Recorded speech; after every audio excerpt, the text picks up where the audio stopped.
So emotional intelligence is about how good are we with ourselves. Then everything else automatically follows. We can't be critical of ourselves and then expect to shower love to somebody else. We can't be blaming ourselves all the time and then expect to compliment and appreciate somebody else. It is not possible. You can only give what you have with you.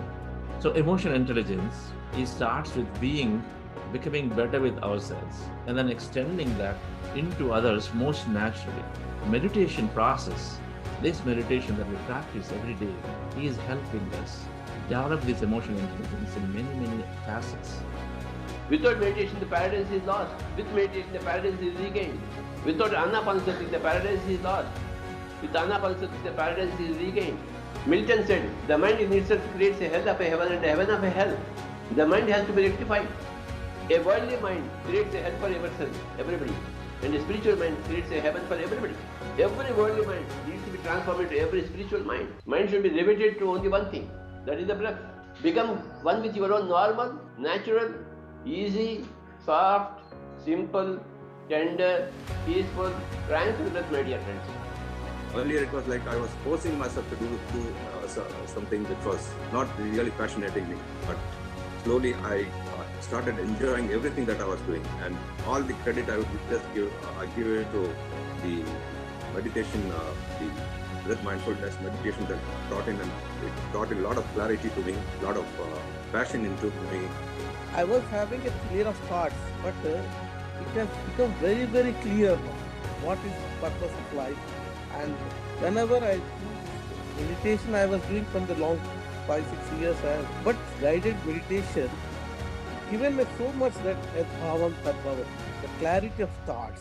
So what you have said is people from spiritually poor to spiritually rich through the journey of this meditation is excellent. As a teen, I went through a lot of things, stress, depression, anxiety, because of exams and getting into the right college. But even after entering college, things remained the same.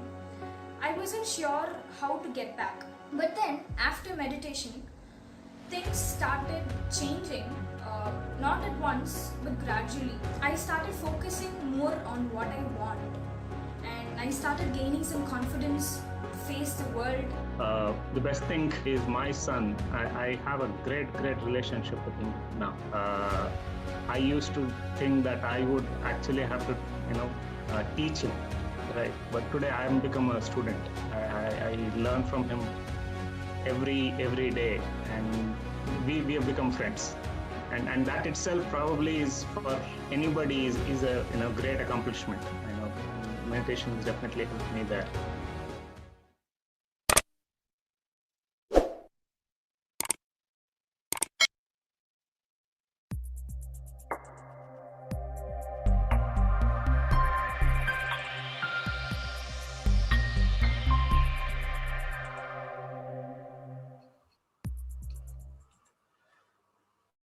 Happy morning, everybody.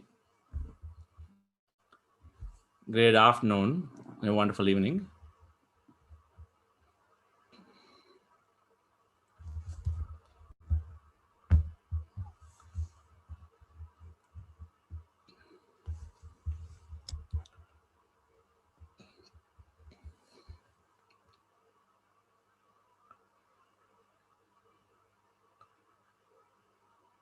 Meditation must lead to mindfulness.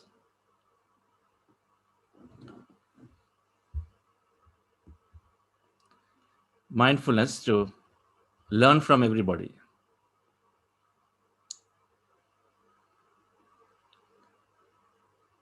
And if it is required, so from our children, from youngsters.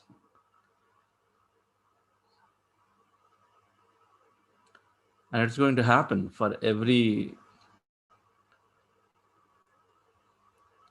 mother and father.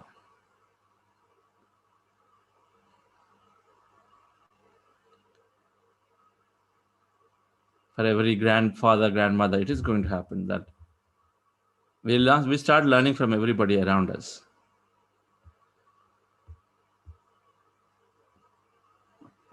Because everything is a reflection of ourselves. So when people around us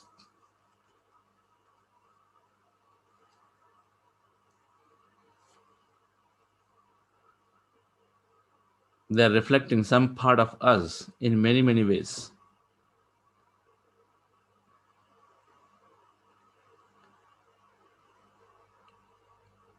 Mindfulness is non judgmental awareness in the present moment. Meditation is something much larger, understanding ourselves. So, meditation must lead to the mindfulness, and it does lead to the mindfulness.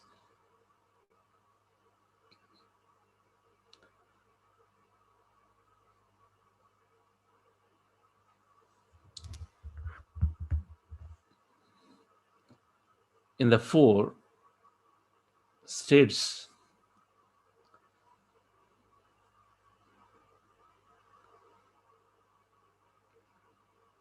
of awareness, that we go through these four states of wakeful state, dreamy state, dreamless sleep state, and then meditative state.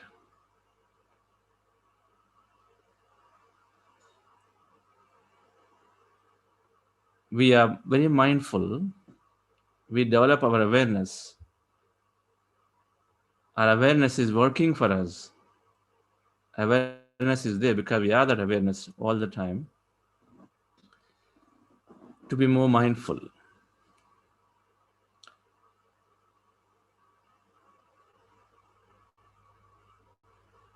In meditative state, we are mindful to not interpret, to not analyze what we are going through. Initially, of course, we're going to analyze everything that we're going through. What's happening to my body? Why am I rotating? Why am I shaking? What is this black figure coming up in front of me? Oh my God, I'm falling down from a top peak of a hill all the way down. I'm falling into an abyss. Scary. So, where am I going? We analyze and then we open our eyes, or we continue to analyze it and then we're not in the meditative and the thoughtful state at that point. So, when we are in meditative states, into the meditation, are going through these experiences, out of the body experiences, we are very mindful to not analyze them. Instead, we are there to experience them.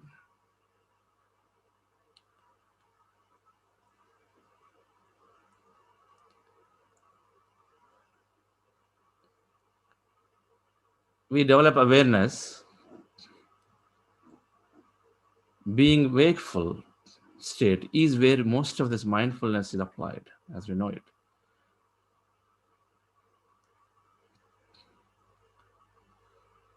It is naturally getting developed because our thoughts are so less. So we'll have to be in the present moment. At this point, we are fully in the moment into listening to this particular lecture. Next moment, we're going into meditation. So being in the present moment, so being in office, being in meetings, being at home,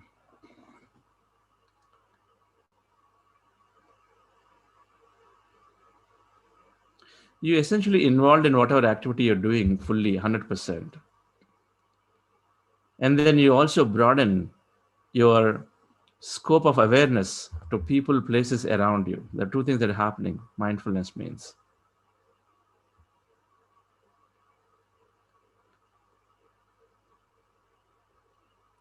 You're stepping out into nature, you're looking at it, you're spending time with it,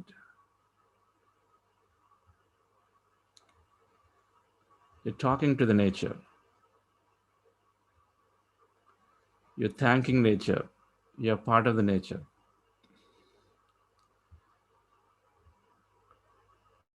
Because plants, when you touch them, they feel. Plant emotions are demonstrated by several experiments. I had seen personally a spiritual community called Damano community in Italy.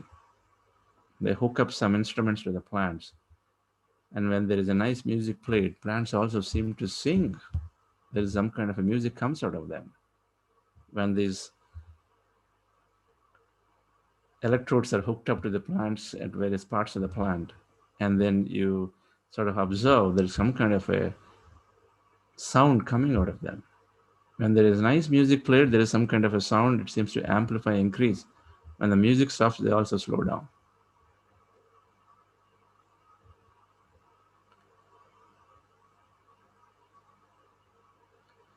You're mindful with people in front of you.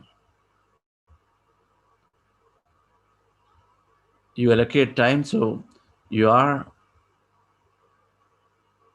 with them. Multitasking is getting reduced slowly. When you are cooking, when you're in the kitchen, when you're cooking, you're fully involved in it. A mindful cooking will lead to a very highly energetic food because we put all our energies in there. And then a meditator is also cooking, then it's even more because they naturally are in a high vibration state, not only neutral vibration, but they're also in high vibrations, elevated energy. By default, they are in this joyful, happy states. So there's more energy. And that energy is naturally influencing, changing the matter. That energy is changing the matter. 70% of our body is water.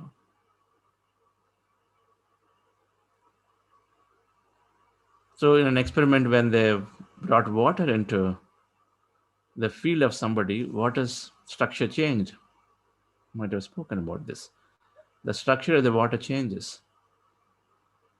When you bring a glass of water towards you, depending on your field, the structure of the water changes. It organizes itself into more coherent molecules, more coherent patterns. Whereas when if you are low in energy, not very mindful of your present moment, mindfulness is of course being very aware of our emotions. Being very aware of emotions. Yes, something happened half an hour ago, but why should I carry it now? And then be in that state continuously. So if you go into kitchen in low emotion and we start cooking, like that water which disorganizes when there are low vibrations into broken patterns, energy broken all down. So then the same thing with the food too. It must happen same with the food. And so that energy, broken down energy, because we are producing that this harmonious fields of energy around it. So mindful cooking and meditators cooking in mindfully, and then it is leading to that state for us. He is then creating very energetic food for the family. Patriji always says the most energetic person must cook at home because then you are helping everybody to lift others.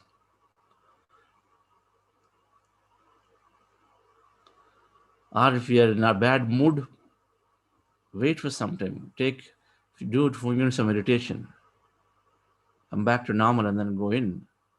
But mindful cooking is fully involved in it. So then we go into the flow. We have the ability to potential to go into the flow of it. When you go into the flow of it, where we forget time and space, then we're receiving tons of energy. So it becomes a very energetic activity, not energy draining activity. It becomes an energy gaining activity.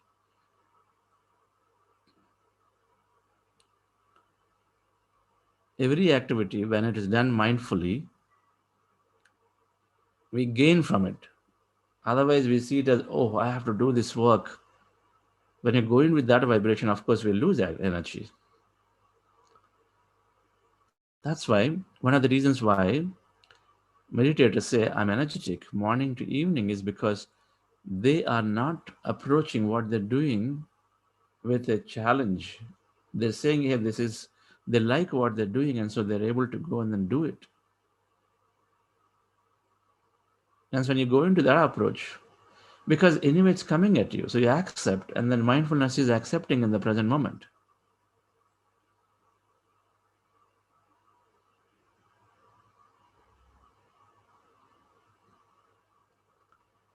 If people disagree with you at home, do you get derailed? If somebody disagrees with you at home, do you get derailed from what you're doing or at office? Mindfulness is the ability to regain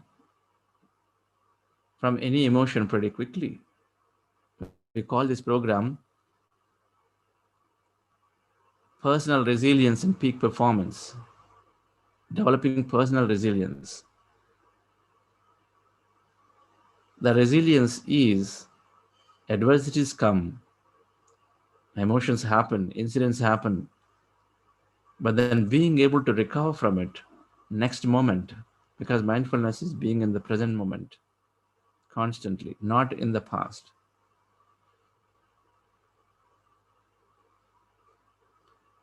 So you have an argument in the morning at home, then you start going to office meeting, the first meeting you have with your teammates, and then there everything is burst out. So you make a powerful comment in the team because you're carrying that emotion. Your driving is fast, you're honking, you're braking 2 3 times, emotions carried. And then I shout at somebody in the meeting and they trick that, and then it triggers off into their work for the rest of the afternoon, rest of the morning. So mindfulness is to be aware of our emotions and then bring ourselves back to the present moment.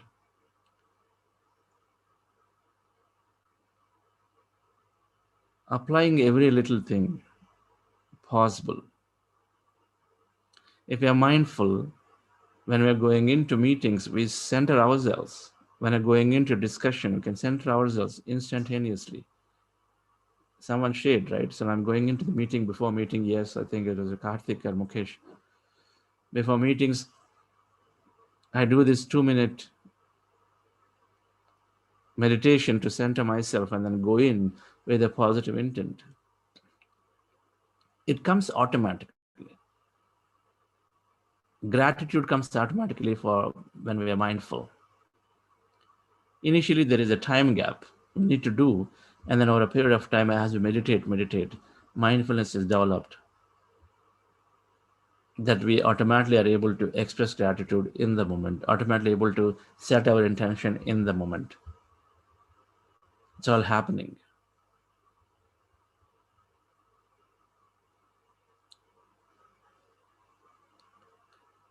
Eating, of course, is mindful eating is what? Being able to be paying attention to the body. We pay attention to the body because we're very mindful of it, and then when we're eating, of course, we're taking time if it's required. So essentially not thinking of something else while you're eating, not thinking of something else while you're cooking, not thinking of something else while in a meeting you're with somebody and then talking to them.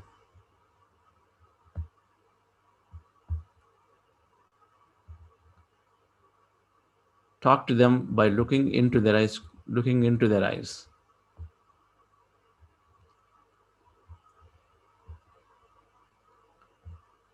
There is a plenty of everything that we're doing. Mindfulness is being in the present moment by not doing things other than what you have in your hand.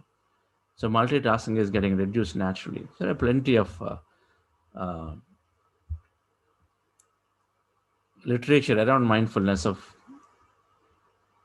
what this is.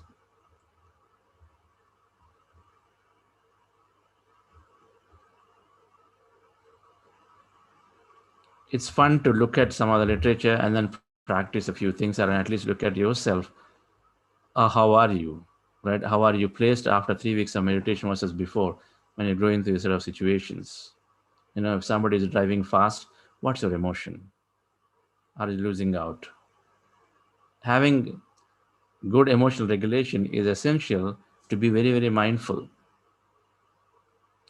To be very, very mindful, having great emotional regulation is essential. So that's why we always say, in order to develop mindfulness, one take to meditation, because meditation is helping us regulate emotion automatically. Without emotional regulation, it is tough to be mindful in every situation. Yes, if I'm in a calm state, then I walk into my garden and then I'll be in the garden nicely looking at it, being time with the the plants, everything. I can do it naturally. But if I'm in agitated state coming in, if I'm coming in with an agitated state into it because of something happened inside at home, suddenly that water pipe broke and then nobody's coming, so you don't know what to do. And so if you're coming in, then it is tough to control that emotion unless we deeply worked on them inside.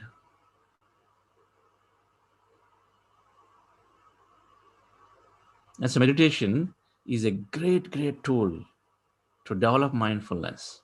By now, it must be obvious for many of us that meditation is a tool to develop mindfulness most naturally without necessarily having to practice anything extra. I'm sure many of us are experiencing it. So let's go into a meditation once again. We have Tuesdays interactions with an enlightenment hour from 7 o'clock interactions with patriji. It's in a different bridge. Those who want to ask questions can go there. Of course, otherwise we'll beam that here so we can all listen into it. So relax yourself, dear friend. Sit comfortably. Once again, it's going to meditation. We are doing breath mindfulness meditation and anapanasati. Our goal is to empty the mind. When we empty the mind of all thoughts, feelings, emotional baggage, residues,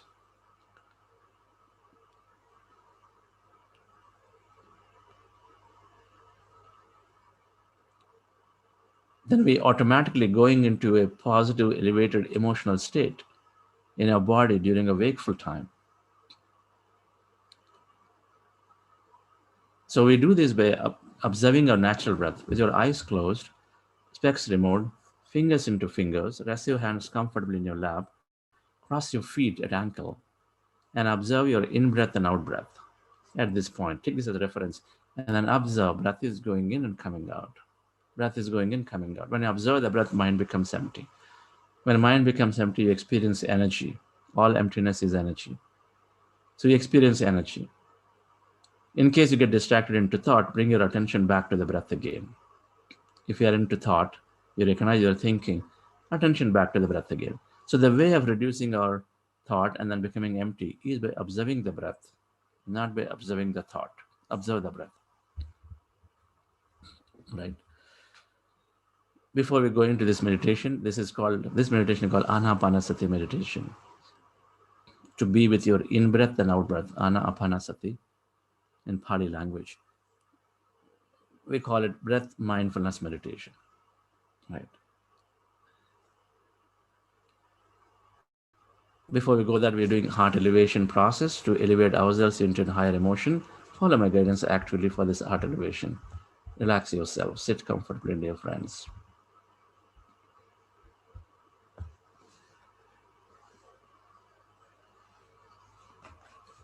With your eyes closed, relax your body.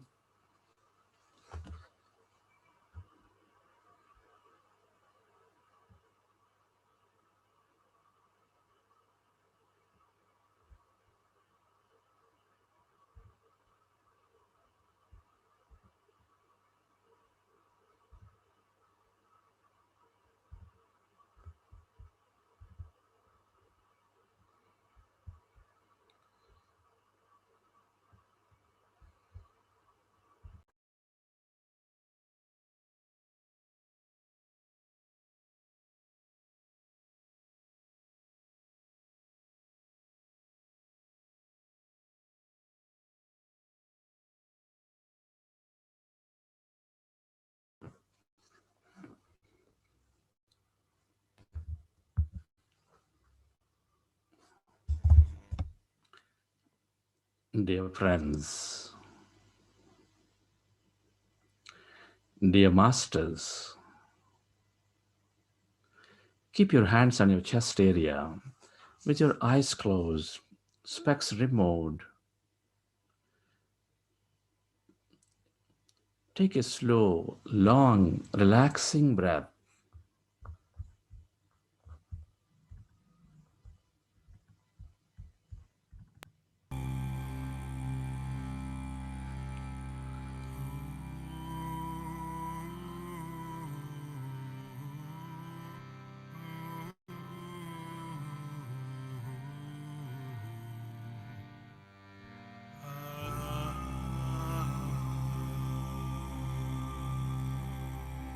And can you feel your beautiful heart?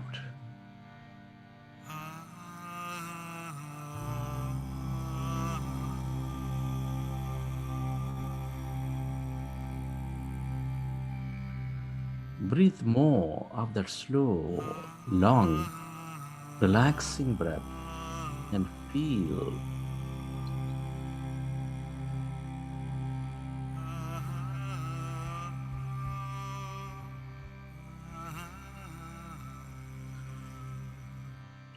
your sacred heart, that seat of all emotions.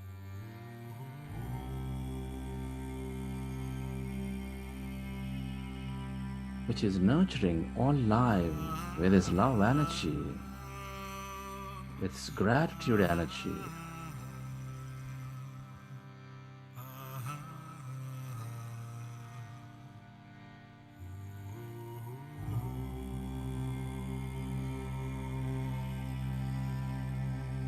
Breathe into your heart center and feel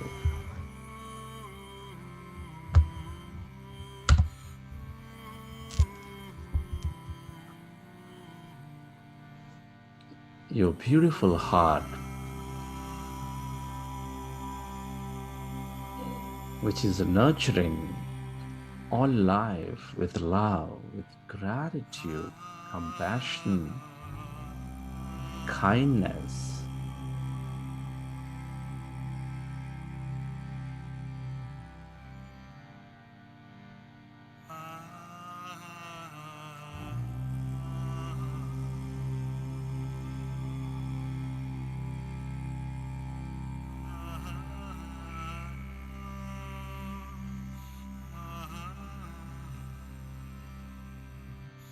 I want you to relive a moment from your life of love, of joy, of gratitude. Recollect an experience from your past or from your present and relive that moment and elevate yourself.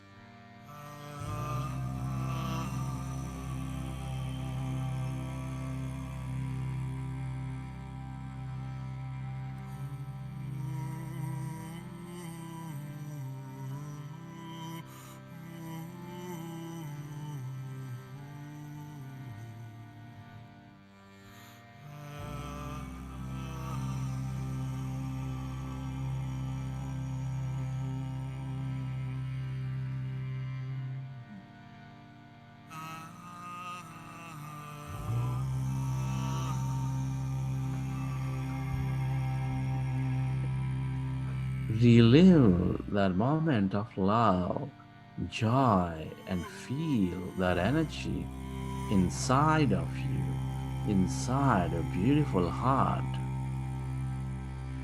We're all connected. The more you experience this energy, the more you're becoming one with all things and everybody. Feel it.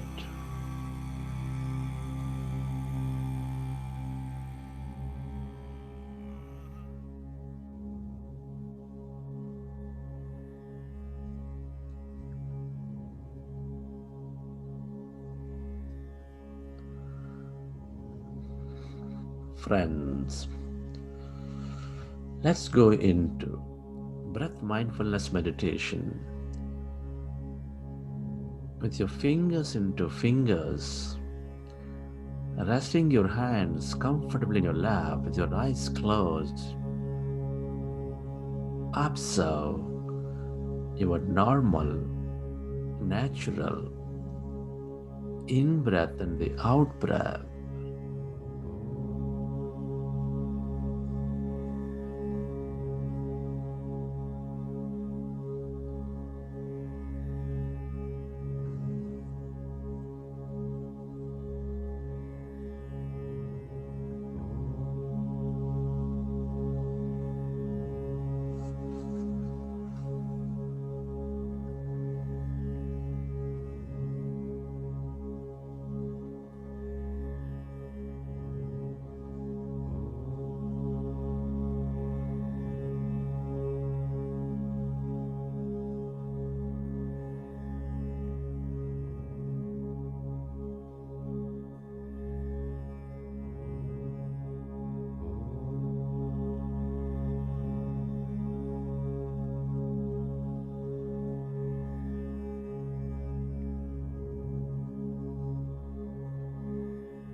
We are going into powerful group meditation.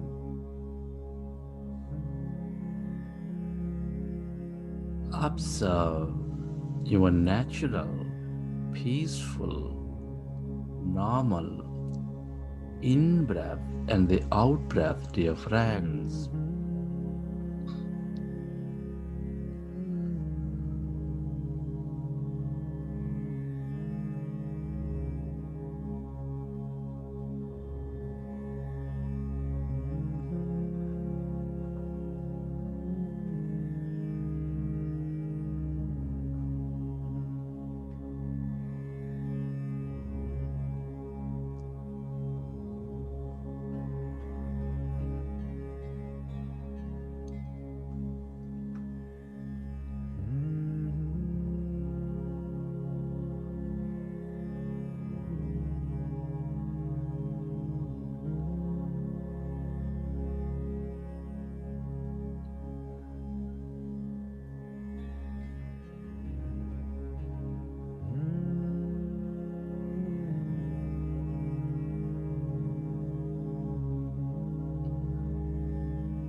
Allow yourself to slowly become empty of all thoughts in your mind as you merge into that in breath and out breath. Notice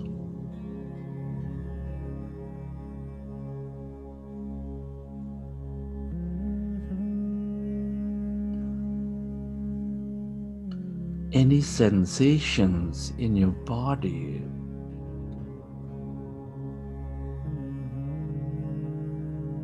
When we observe our breath, our mind becomes empty.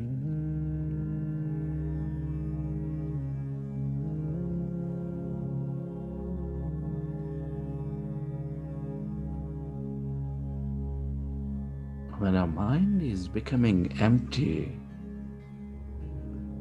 we experience energy, that greater emptiness, that quantum field.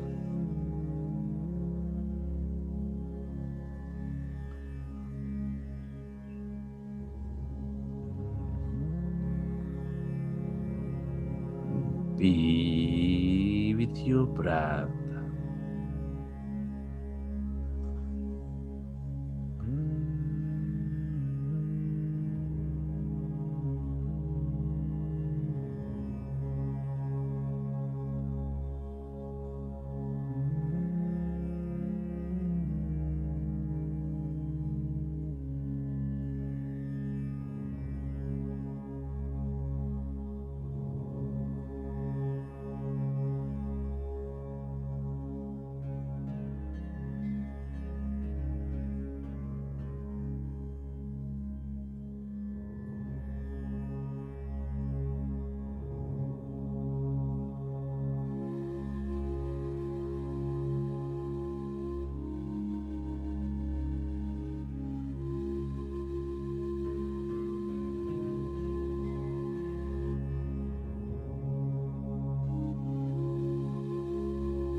Deep inside, we are specks of energy.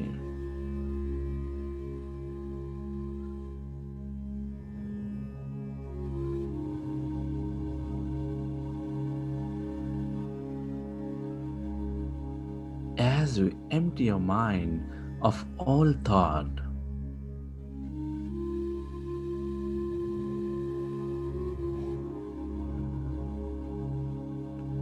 we transcend time and space, we transcend matter, and we experience that deep energy where everybody and everyone are connected as one.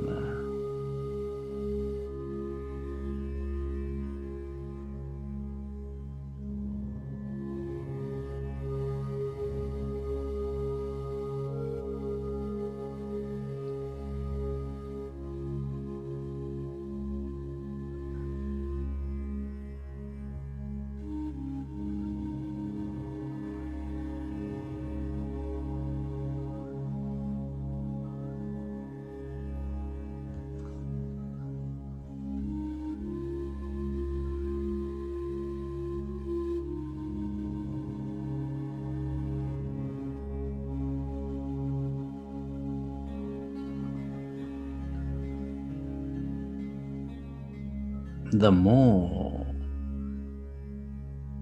we empty our mind or reduce our thought, the more we experience that energy, the more we experience everybody. Be with your breath.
It is natural to have thought.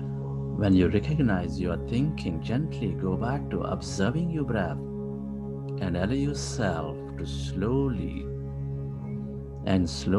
become empty.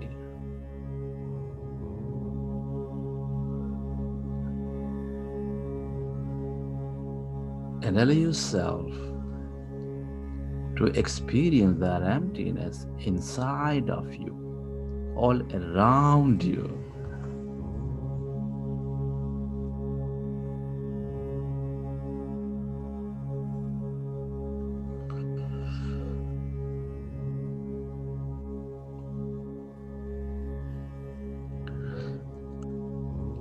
And become aware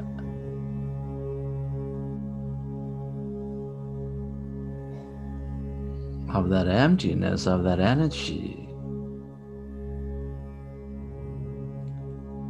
all around your body, occupying your room.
When we observe our breath, our mind is becoming empty. And when our mind is empty,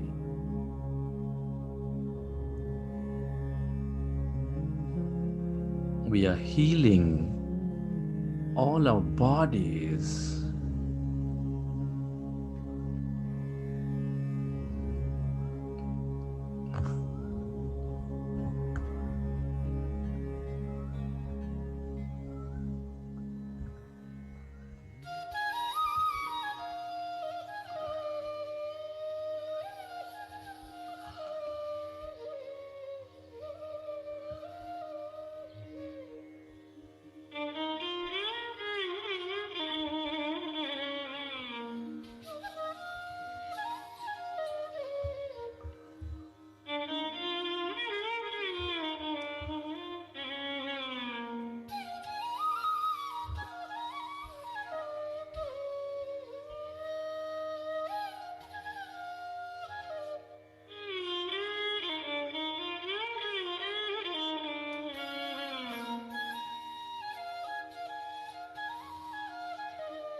Allow yourself to merge into your breath and allow yourself to become totally empty of all thoughts in your mind.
We are going into powerful group meditation.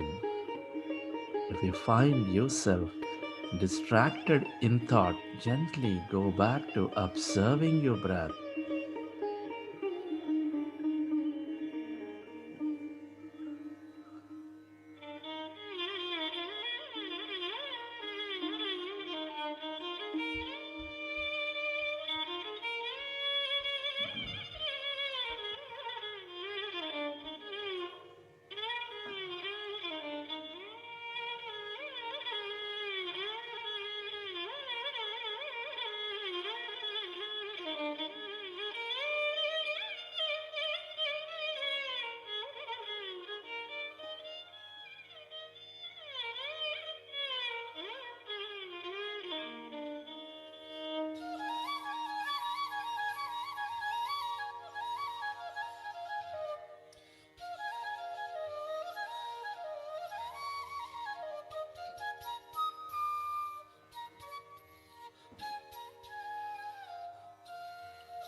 The more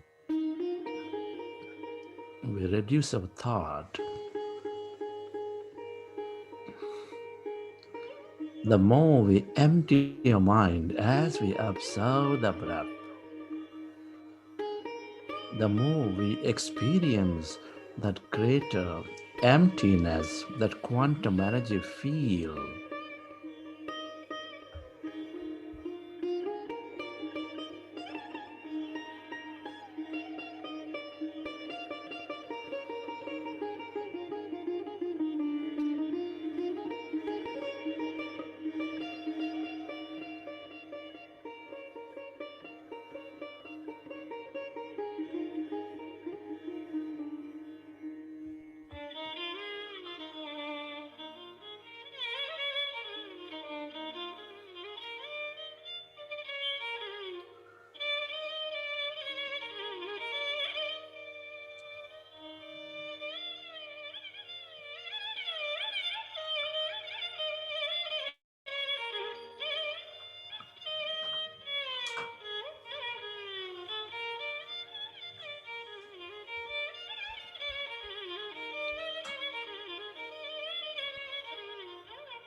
tell yourself to forget everything about yourself. When we empty our mind, we are withdrawing our attention of our life, and we are experiencing that greater emptiness. Can you become aware of that emptiness where there's no body, where there's nothing, in no place and no time?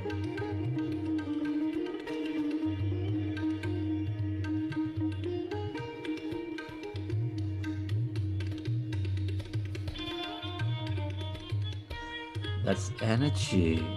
All emptiness is energy in the quantum field. This is that greater consciousness.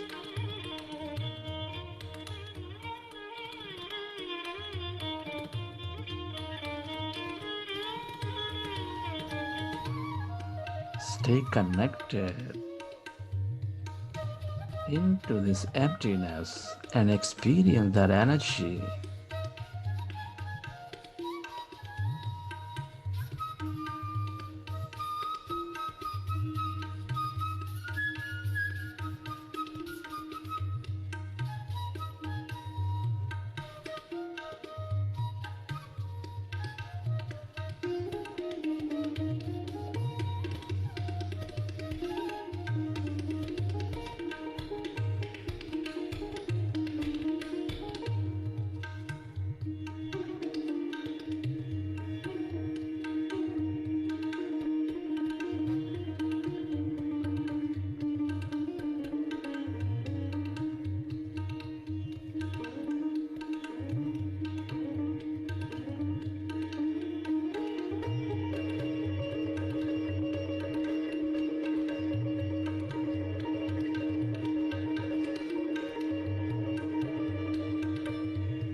Go deeper and deeper into this emptiness and experience that energy.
if you find yourself in thought, gently go back to observing your breath and allow yourself to slowly and slowly become empty of all thoughts and allow yourself to merge into that emptiness and energy inside of you, all around you.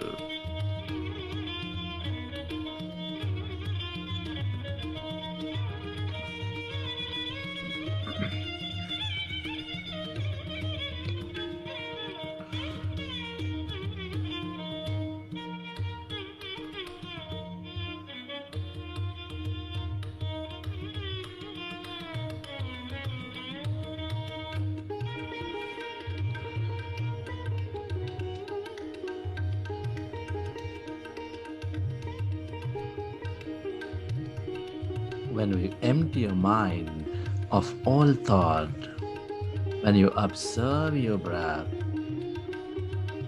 you automatically experience that energy. You merge into that quantum consciousness.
Allow yourself to go deeper and deeper into this emptiness and energy.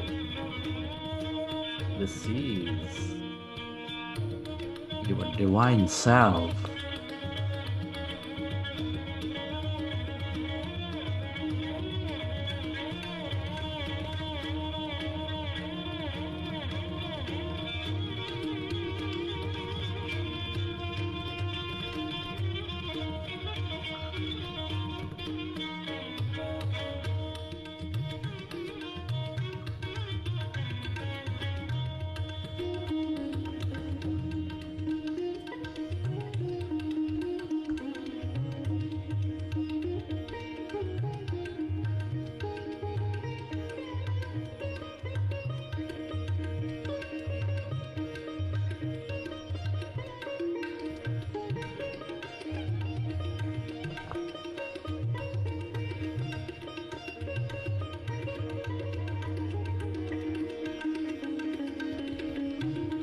The longer you stay connected and experience this energy, the more we become of it and the more you receive from it.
Friends, let's express gratitude. Can I be grateful to your parents for giving us this beautiful connection into this universe? Be grateful to all your teachers and mentors for expanding your knowledge and wisdom.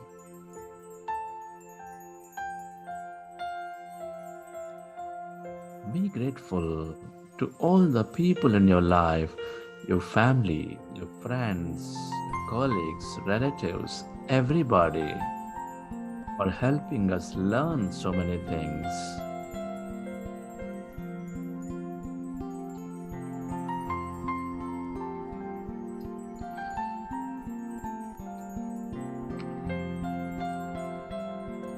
Be grateful to this grand nature, the bird, the fish, and the animals, our planets, our stars, for filling our lives with beauty, mystery, energy, love, and more.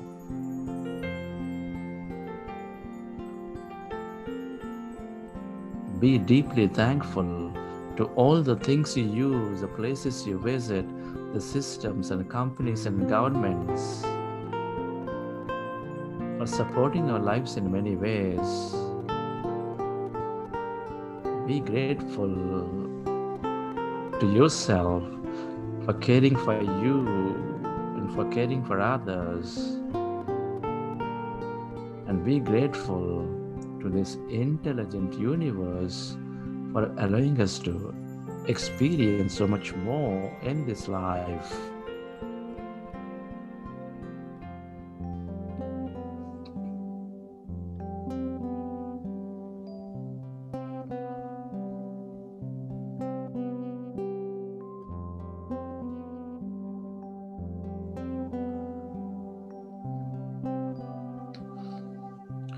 Relax your body. We can change the world one heart at a time. We can change the world one heart at a time. I see you, I know you, you're a part of me. We can change the world one heart at a time. We can change the world one heart at a time. As you relax, recollect your experiences from the session. How did you feel?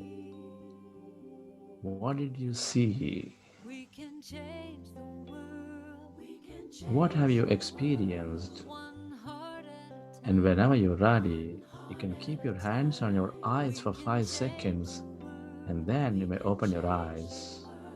One heart at a time. One heart at a time. I see you. I see you. I know you. I know you. You're a part of me. And my heart is open to love.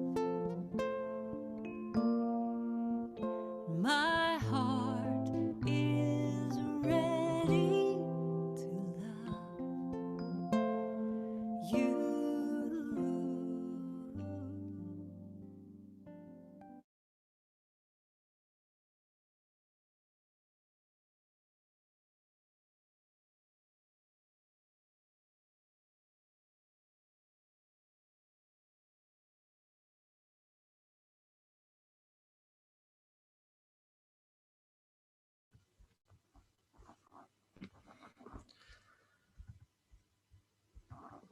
Okay.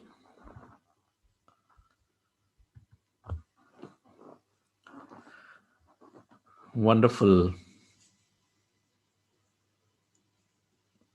to be meditating together again.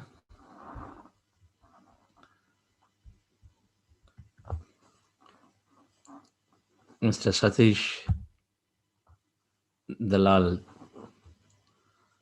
great to have you here, sir. Good morning. Thank you very much for this session. It is a wonderful experience in the morning. I like it very much. I feel better, very cool, calm, and energetic. Thank you so much, sir. Thank you. Thank you, Satish. Just to see you here. Yes, sir. Thank you. Thank you. Wonderful.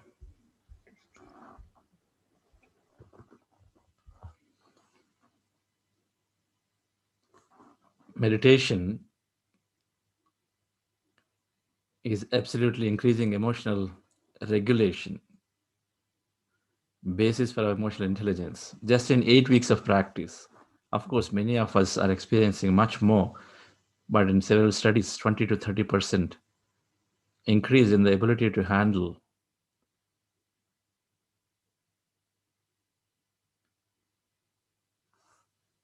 situations much better. Situations much better. That emotional part of the brain, which is in the amygdala, the fear center, it is always shrinking. The fear center is shrinking. The brain that is able to handle emotions better is expanding. 20 to 30% change in the structure of the brain, that is meditation is causing it to change. Structure, brain structure is changing when the neural networks change. So 8 weeks of meditation, which is we are doing 6 weeks, and of course we are continuing the process. So if the structure of the brain is changing, then we totally are able to handle much better our daily situations. Mindfulness has to be, we need to be mindful, we need to be observing, we need to be constantly examining how am I doing, how often am I getting triggered by coworkers, any annoying things that we see from family or children or spouses, anybody, how are we getting triggered again out of our emotion?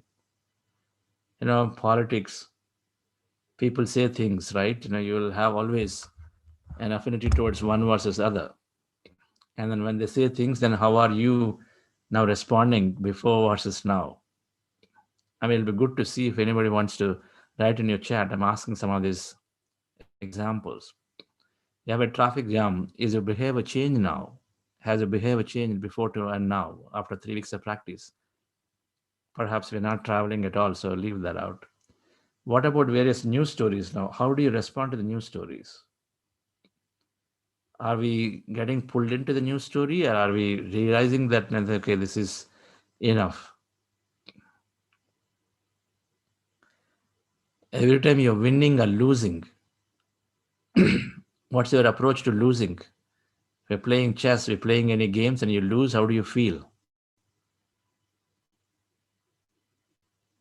Or there is some kind of virtual competition, so you lose, how do you feel? You feel good for others, or you feel unhappiness inside? Do you carry it?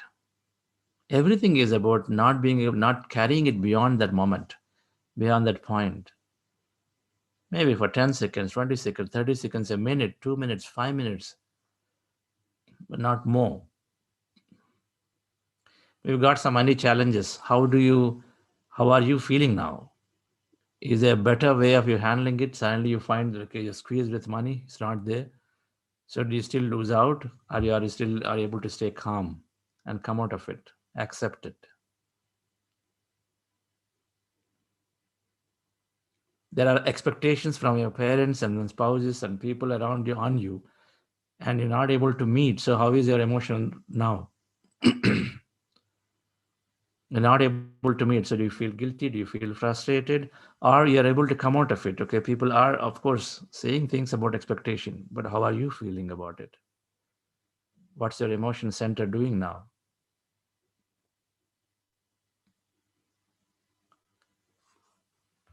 So, dear friends, when we examine ourselves, we slowly find ourselves a lot of improvement in our response to these situations every day.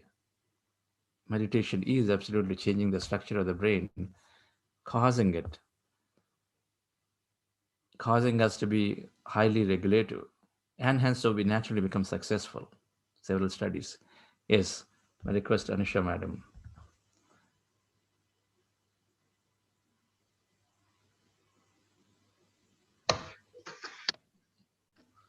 Tell me how what meditation has done to you, Anusha, with your emotional balance. Uh, I could see, first of all, thank you very much for the great meditation, sir. I'm really enjoying every day attending and experiencing the group energies and also the experience shared by the our participants every day. It is really filling up our days. And yeah, there is a lot of change in our emotional, the way we respond, the way we see our outlook towards life entirely completely changes.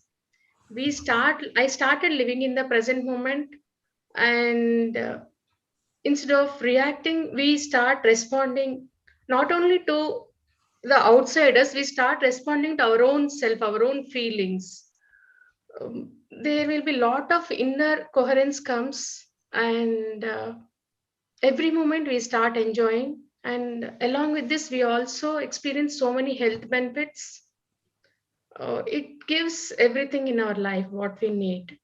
Only thing is we have to start acknowledging we all are enjoying so many things, but we don't acknowledge. If we start acknowledging, then our life is filled with so many miracles every moment. It's up to us to acknowledge. That is what I'm feeling, sir. I'm trying to acknowledge every moment, trying to pay gratitude to for each and everything what I am enjoying. Tell about your recent health experience. uh, yes, Coup- almost like before starting the program, or when we started, attending this program, my hemoglobin levels went below 5. Then usually in this case I was all the time taking, even doctor suggested me go for the blood transfusion, because if it is below 5 they won't give iron infusion. So this time I just wanted to wait and check, and of course even doctor also wanted that he can't do any infusion and I have to go for the transfusion only. I was not ready because out there the situation is not good, and I also just wanted to slow down and watch for like 10 days. So within 10 days, of course, I started taking a small pill. Usually pills won't work in these cases. We have to go for transfusion or at least iron infusion.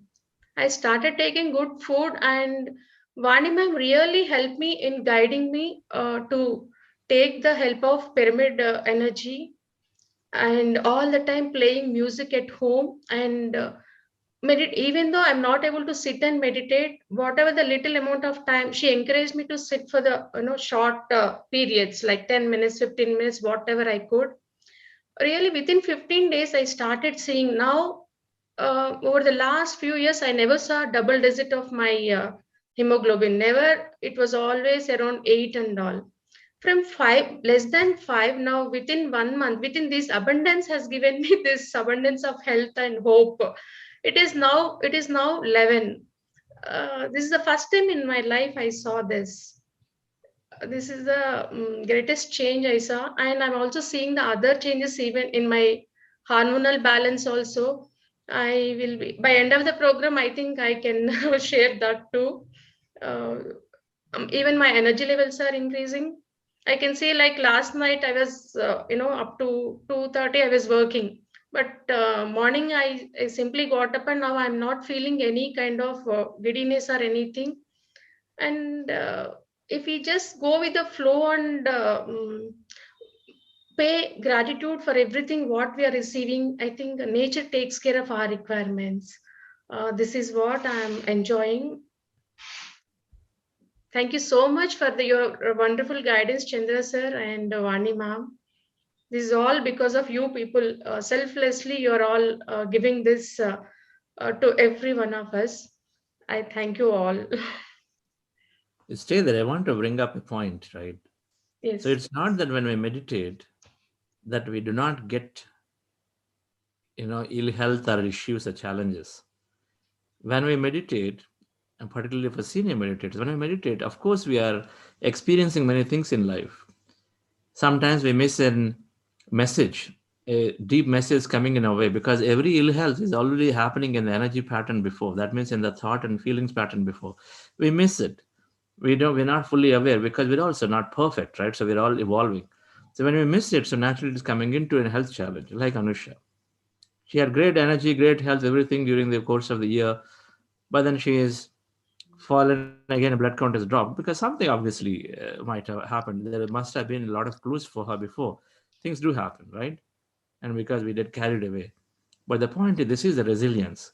Now, with meditative understanding, this time, even though there is a lot of scare around and say you got to go for blood transfusion and whatever, then she had the strength. We gain that inner strength to stay calm, stay balanced. When you stay calm and balanced, then you have a lot of opportunities, a lot of solutions at your hand. And the more strength you have, then in this case, it is of course quite scary for the way doctors talk about it when you have very less hemoglobin. But then, because I remember once it is that level, they say, "What are you doing at home? Come on and get admitted immediately. There's no other option because I don't know what can happen to you." These kind of statements you hear, depending on which hospital you call. But then you have the inner strength to heal yourself. Inner strength to heal yourself completely. Now imagine a situation where you don't have a way to go, get admitted. So then what kind of anxiety one would go through? That would kill more than anything else. But then Anusha, madam, is able to really come out of it. This is resilience, true resilience. This is what is happening to every meditator as we go along. We develop great inner strength to solve our problems through our own energy in a very balanced way. And so we are learning constantly. Now, our ability to heal ourselves is quadruple, dramatically increased. So anything happens the next time, of course, you have so much confidence that rather than reaching out to a pill, reaching out to a hospital, instead you are healing yourself. What will happen if you are gone to Himalayas for 6 months and somewhere remote area, if something happens, where are you going? You don't have that strength. And so that's what is happening for all of us, dear friends. So it is not like an always a rosy life for every meditator. We have to go through the challenges because we have a lot of learning to do. Thank you, Anusha. Please go Thank ahead. you, sir. And I wanted to add that Hope, I have hope. not taken any off from the work also during this period. Continuously, I was working. Sir, I have an announcement today. Can Yes, I go ahead? please. Yeah.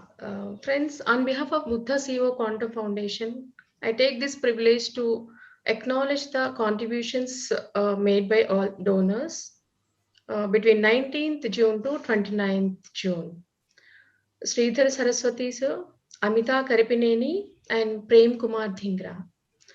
There are other, I'm announcing these names are putting the people who have contributed more than 10,000.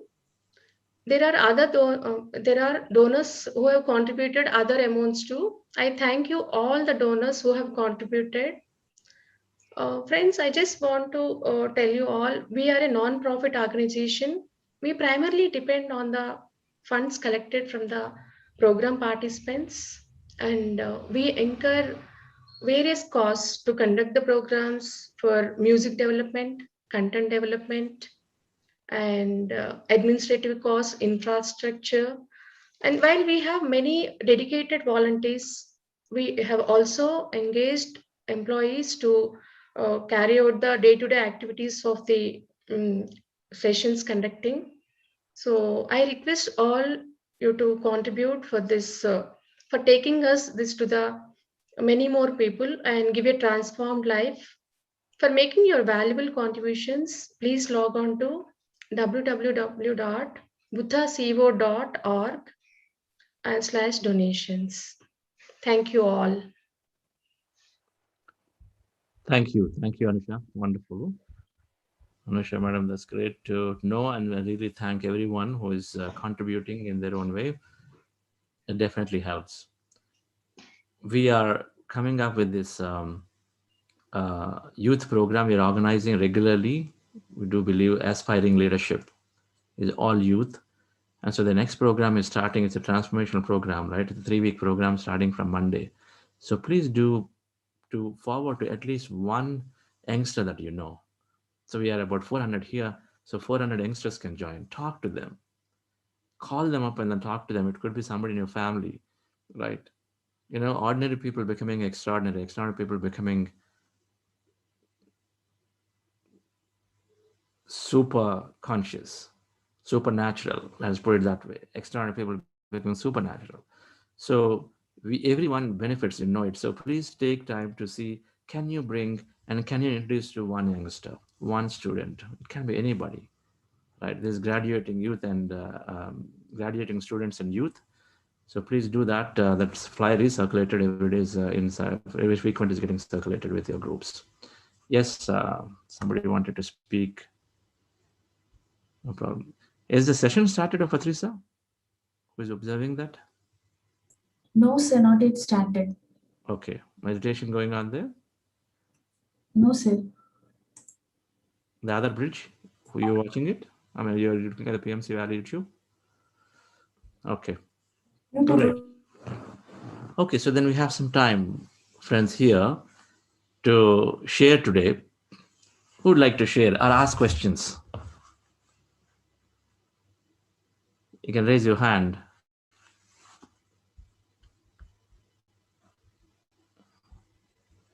Yes, sir. We have a participant, but I do not see the name. Please unmute.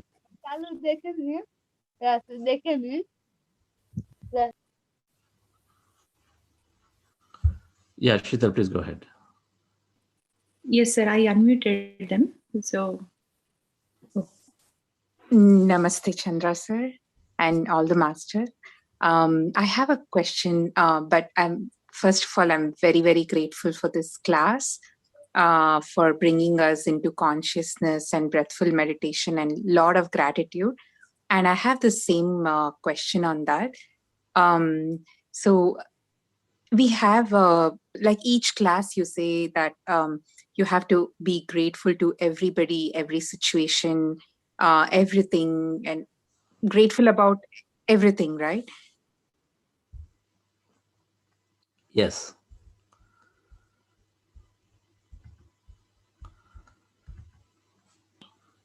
So what I see, Chandra sir, I kind of find gratitude and manifestation as little bit contradicting, because when we are grateful to everything in our life, we only see abundance in everything.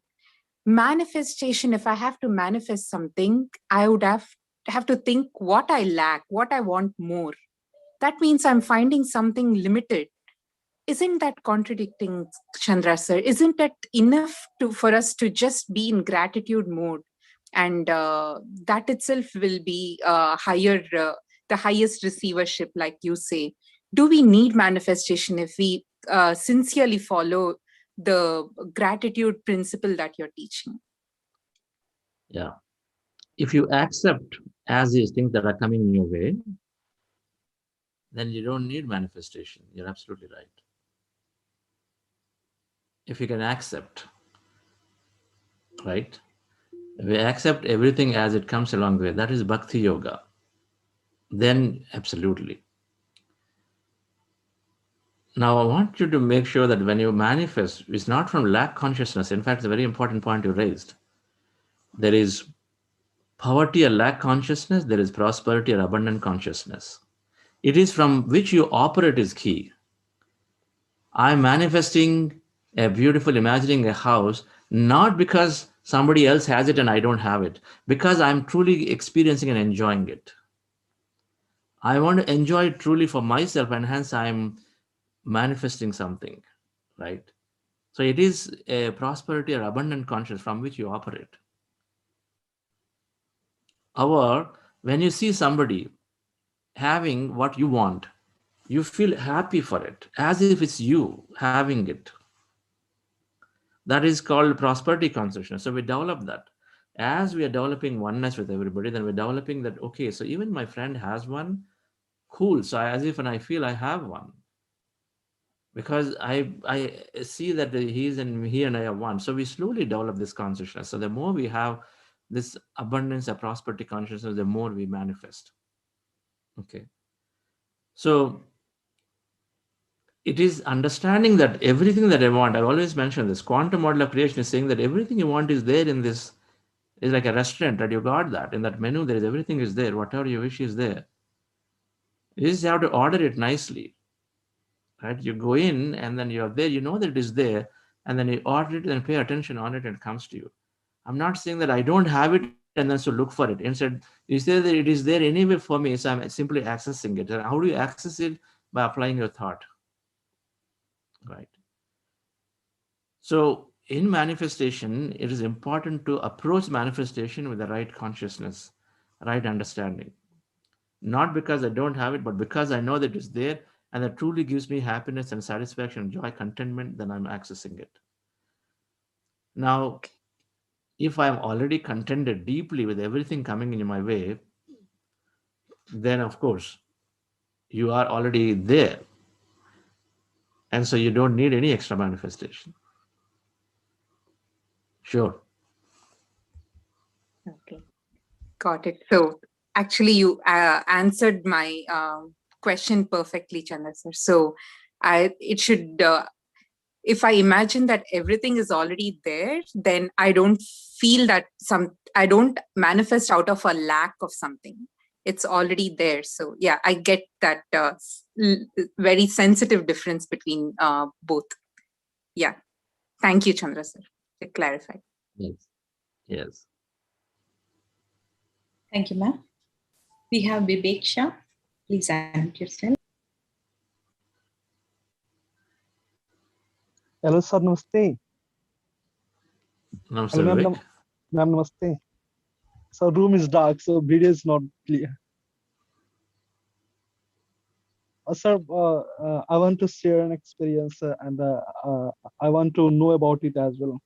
I feel in the center of the forehead, it is being pulled inside very forcefully, and I feel the brain expanding, the brain part, the whole head expanding and sensation in the brain. So very forceful, very powerful. This is Wonderful. Wonderful. sometimes, Enjoy that energy. Enjoy that energy. and Yes. it feels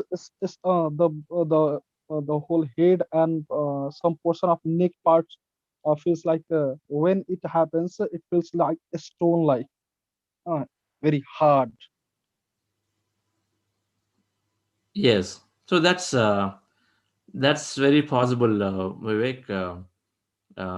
We can find our parts of the body becoming very, very hard, stiff, like and as strong as like an iron, and that is okay. It is very possible. There are different ways of expression of energy. It's a Yes, common experience. I was thinking it might be, but I wanted to share and ask. Thank you so much, sir. So Yes, related to me. Thank it you, sir. can be scary, but go through it. Don't worry about it. Go through it. Of course, of course. Thank you, sir. Yes. Thank Yeah. Thank you, sir. Sir, I have a small announcement that friends, in today's awareness and life Zest program, Chandra sir is coming to Your video is talk not on. about. Your video is not on. Please go ahead. So Chandra sir is joining us to share a concept on power of speech, the very important practice of our spiritual journey, my dear friends. Chandra sir is coming and speaking about the power of speech. And please join to the program Awareness and Life Zest. It is going to happen India time 9:30 p.m. today, and USA p.m. in the afternoon EST time. Thank you so much.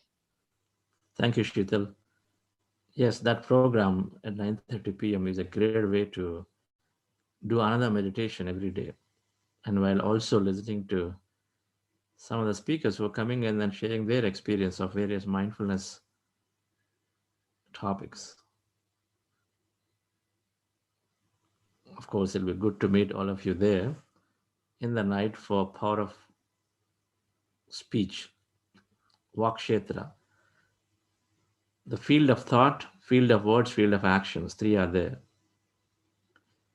So the field of words is the most important because we can easily cast spells. Field of thought, at least unless somebody is very highly vibrating, so they sense the energies of what's going on in your mind.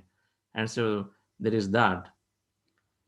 But field of words are directly impacting many who are non-meditative, directly impacting them because we cast spells on them. And so it's so important for a meditator and how careful, how mindful we are in using our words. So we'll talk about power of speech. Patriji has made simplified a lot of these concepts, and it's all common sense living. So we'll talk about various things around this power of speech as a mindful way of talking later in the night.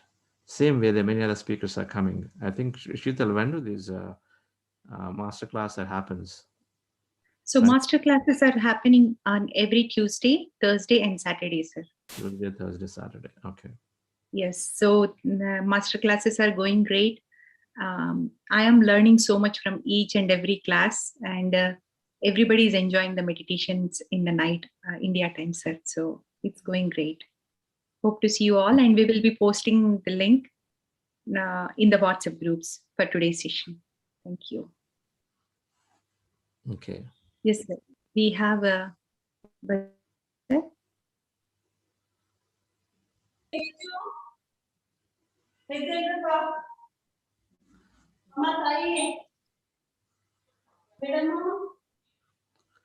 Hi.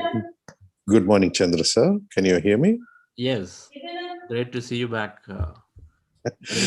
Yeah. Even I enjoy I think this is my fifth session, and I did miss a couple of days, and I was attending Mr. Shayan Staga's meditation sessions.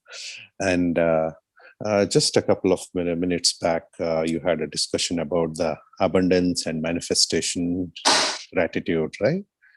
And my view, I feel every human being has certain shortages and certain abundance in certain aspects.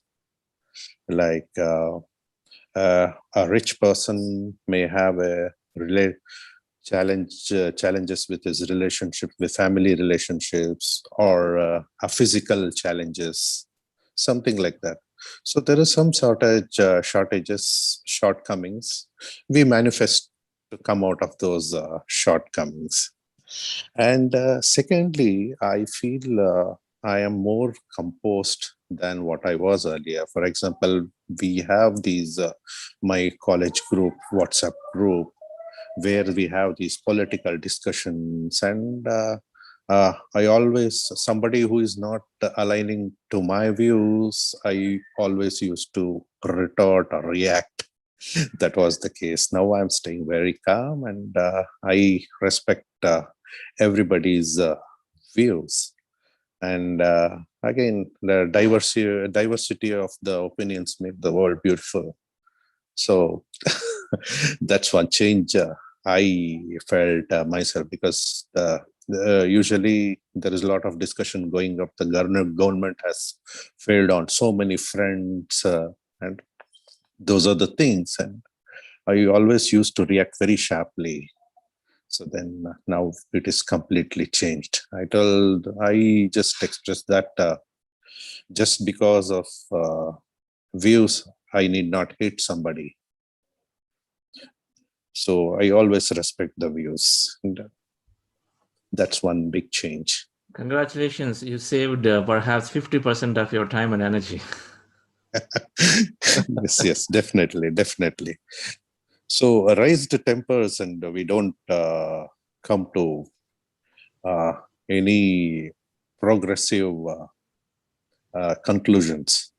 So that's one thing. Thank you. Thank you, Yeah. Patriji. Yeah. Wonderful. Thank you, sir. We have Surya, sir.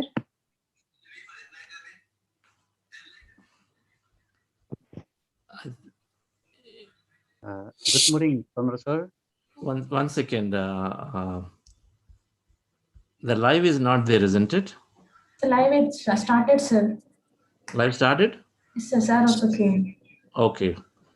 All right. So we'll take this last question and then we'll connect into the live with Patriji. Patriji, anybody new here? My grandmaster from whom I'm deeply influenced with all the teachings. Founder of Pyramid Spiritual Society's movement. Today, interestingly, so off late, there's a lot of meditation teaching happening to people from Pakistan and several Gulf countries too, from Indonesia, from, of course, several Eastern countries as well as Gulf countries. And it's amazing.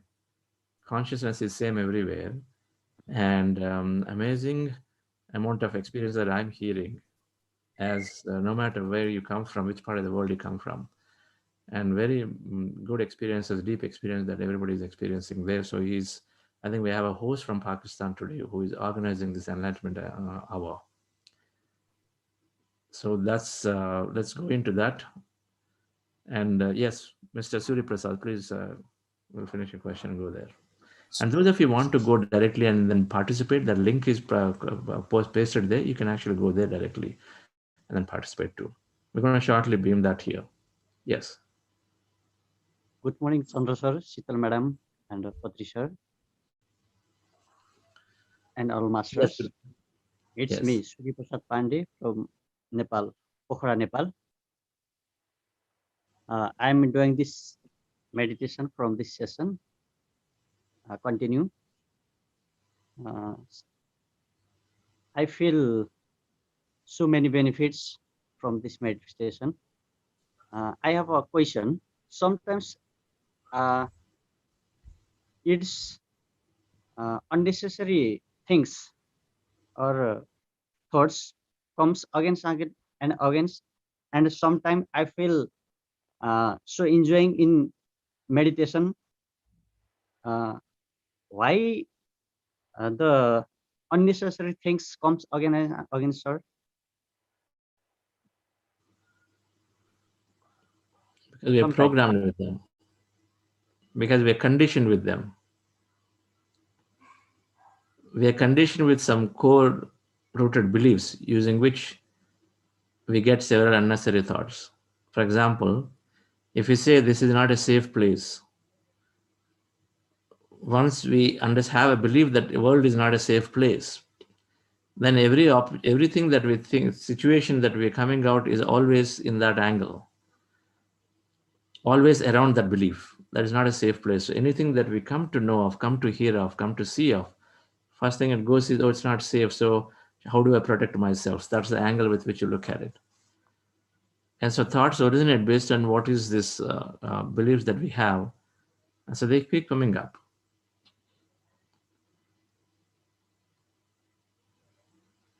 So unwanted thoughts come up based on this unwanted, unsupportive belief. So with meditation and the increased understanding of knowledge, then slowly we reduce the mind chatter.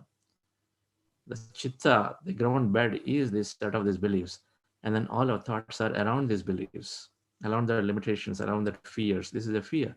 So the fear is there. So anything that you experienced yesterday, day before yesterday, last month, is all around that belief that we carry. And so then these thoughts are actively there. So they keep coming up because we're putting attention to it, and then they keep increasing.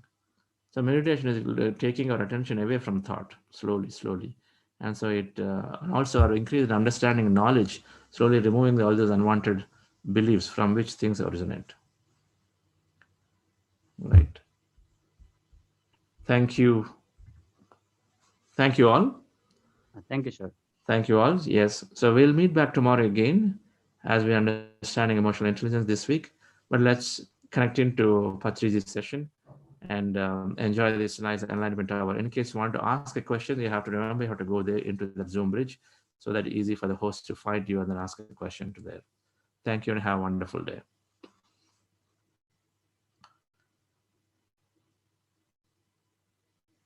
Yes, Revati. See through everything, every issue, every event. We see through it and we arrive at truth everywhere. We see truth everywhere. We become crystal clear through enlightenment. Before enlightenment, we are not crystal clear. We are like a stone, ordinary stone. It is not transparent. It is not transparent. A crystal is a stone with total transparency. You can see through it. Before enlightenment, you can't see through any event or any person or yourself also. You can't see yourself properly. You misunderstand yourself. You misdirect yourself. You misunderstand others. You misdirect others. Everything is a hopeless situation, mess. Because you don't understand anything. And you are keeping on directing everybody else without your understanding. But after enlightenment, the whole mess is clear. Because you have become crystal clear. You understand yourself, you understand everybody else. So you don't misguide others. You don't misguide yourself. Perfect guidance comes once you become enlightened. You guide yourself perfectly. You guide your others also perfectly, your neighbors, your family members. You become a source of fusion for everybody, not confusion. In your presence, everybody becomes one. There is a fusion. Because you are having a crystal clarity about yourself. So you will be a source of fusion. So when I became enlightened 40 years back, I became a center for fusion for everybody.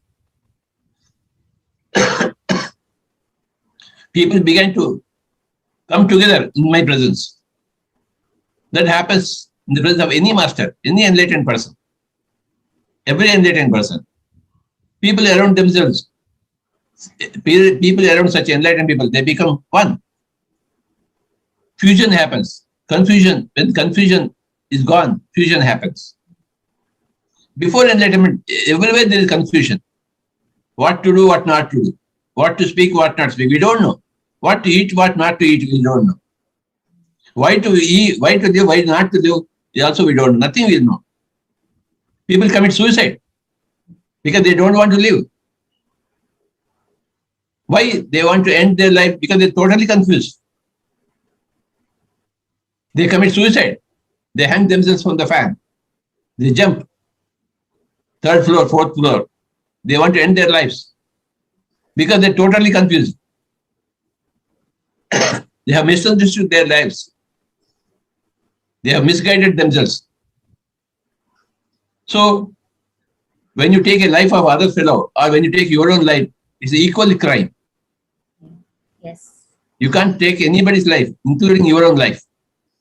You will have to pay for that. That's how you create bad karma, negative karma for subsequent lifetimes.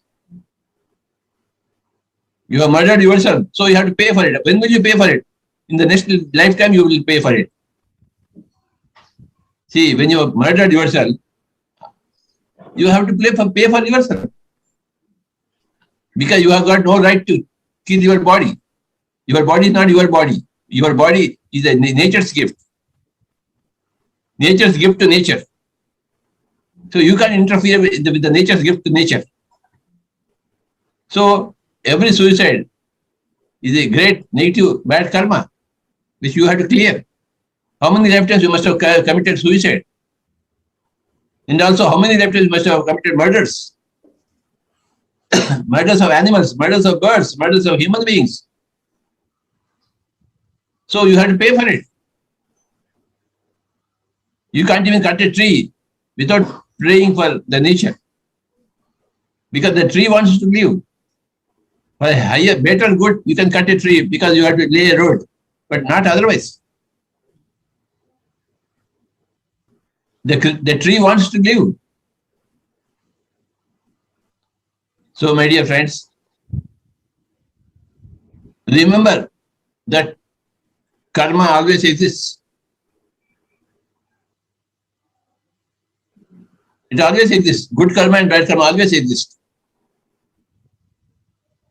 Either you are a victim of bad karma or you are a victor because of your good karma.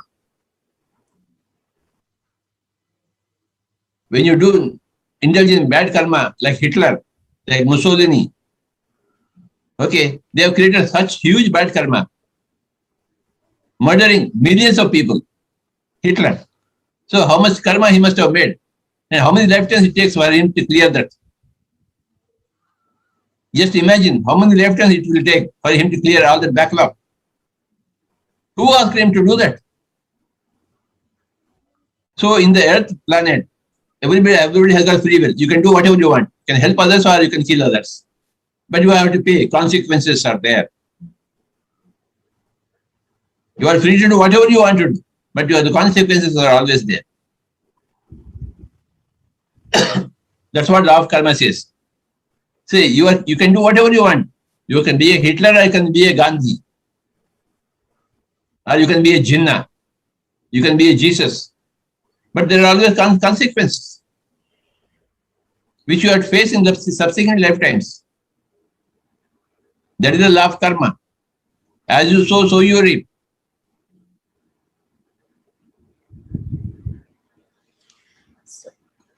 Thank you very much, ma'am. Thank you, sir. Sir, I just want to take it further.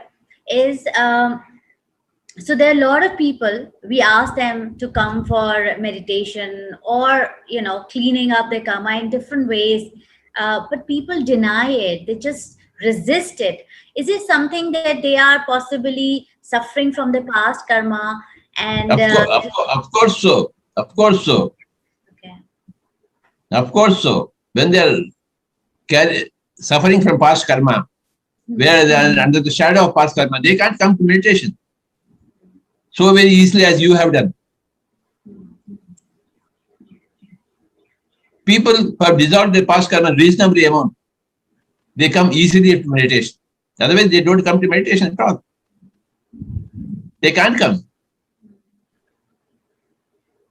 Don't think that everybody can come to meditation. No way. No. Only those people who are reasonably concluded clearing past karma in past lifetime, they come.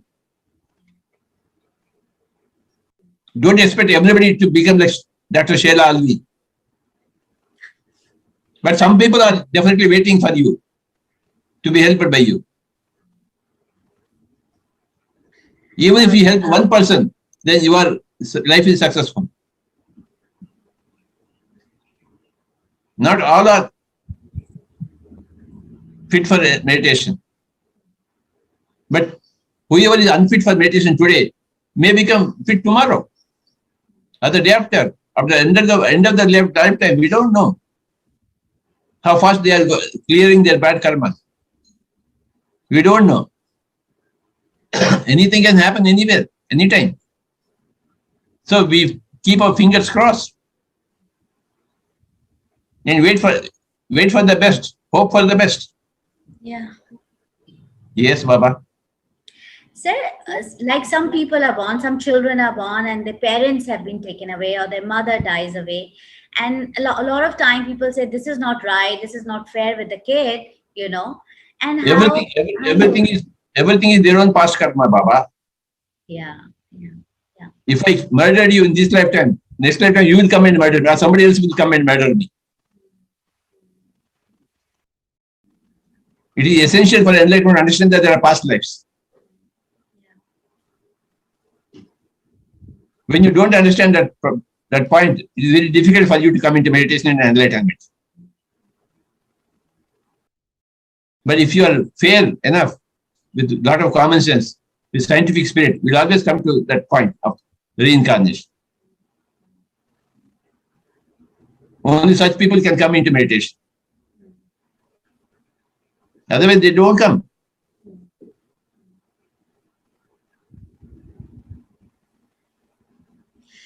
Yes, Baba.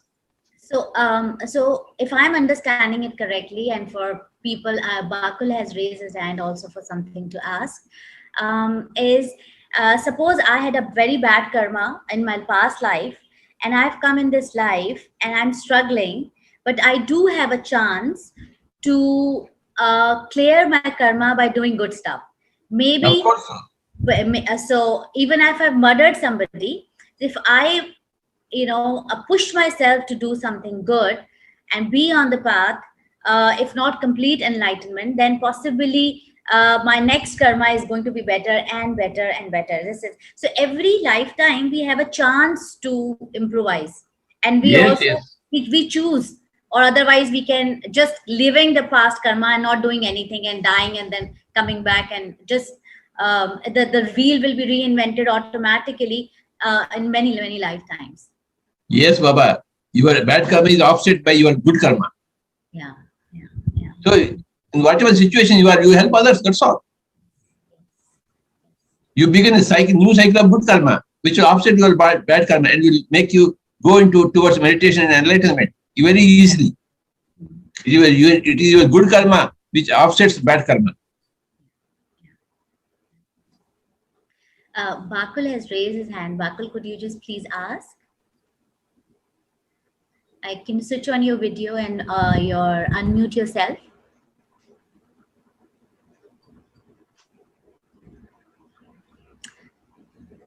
Bakul, are you there? So maybe we can move to, oh yeah, Bakul. No, Bakul is not here. So maybe we can move to Raj. Raj, you've also raised your hand. Yes. Can you please introduce yourself as well? Good morning, Patriji. Good morning, everyone. Yes, I am Raj from Bhubaneswar. Sir, very pleased to talk to you again. I talked to you first time in JTTP 12, sir. And yes. I am eagerly waiting to serve you aloo parantha. You just remember when you will visit Bhubaneswar, you are going to have aloo parantha with me, sir. Yes, I want my aloo paratha. Yes, sir. Sir, today I have a little doubt, sir, that whether bad karma can be resolved by just seeking pardon to the souls we have done some wrong in the past. Just seeking sorry. No. You have to do good karma to others. Ji. You have to actively give aloo paratha to everybody. Yes, sir. So only just seeking sorry or feeling bad, or feeling just saying that words do not help at all. Deeds help. Deeds. Okay, sir. Bad deeds are offset by good deeds. Ji. Bad deeds are not offset by good words. Sorry, yaar. You just want to say sorry and get rid of karma? No way. Ji. Yes, sir. You must give aloo paratha to everybody in Bhubaneswar. Ji, sir. Especially those who are hungry for food. Yes, sir. Not people who are overeating. Don't give aloo paratha to such people. That is not a good deed. That's a bad deed. But those people who are hungry, waiting for food, you give them aloo paratha. Yes, sir. That's a good deed. Just saying sorry and getting rid of bad karma? No. How can such idea come to you? Just there was some doubt, sir, in my mind that somebody are telling that हम उनसे माफी मांग लेते हैं, उनसे वो कर लेते हैं, so that वो माफ कर देंगे हमें, and then. Oh, बिल्कुल गलत है बाबा. जी, yes, sir. Bad deeds are offset by good deeds, not by good words, not by good intentions. Yes, sir. You must perform. You see, if I say a bad word to somebody, that is not bad karma at all. If I harm somebody physically, that is bad karma. So, if I harm somebody physically, then I must help physically others. That's why you have got a physical body. Yes, sir. When you are harmed physically, मैं आप किसी को गधा कहता हूँ, bad Karma नहीं है. जी. मैं आपको गाली देता हूँ, आपके पास खोपड़ी नहीं है, तो वो बैड कर्मा नहीं है. But when I come and break your hand, that is bad karma. When I put you in a jail, then that is bad karma, because I am stopping your movements, physical movements. So bad karma is opposite to good karma. You must help others physically. Understand, Baba? I understood rightly, sir. Thank you, Patriji sir. Thank you so much. Patri sir, there are so many people who are. Sorry. Don't give aloo paratha to me. Give aloo paratha to a beggar. Ji, sir. I can have aloo paratha always. No problem for me. But if you give aloo paratha to me, it is not a good deed. Next time, you promised me, sir, that you will have aloo paratha with me, sir. So you give aloo paratha to a person who is beggar and who is hungry for food. Yes, sir, of course. You give aloo paratha to a dog, she will be very happy. Sir, my dog, sir, always soldier. Sir. You give aloo paratha to that dog. I have my family, sir. Very good family. Sir. Nice talking to Thank you, you, sir, sir. again. Yes, sir. So before we move to Mahesh and Bakul, sir, I want one clarity that there are a lot of people and we meet and who are really nice and soft and kind, but they never come for meditation. No matter how much you ask them, they just can't come to, and they have either they can't sleep, get up from the sleep, or find it difficult, or they have questions and doubts. So what is that, sir? I mean, be compassionate to them. Let them, give them their own time to come back to you. Meanwhile, you tackle others who are ready for you. If nobody is ready for you, just you do your meditation. That's all. Who cares?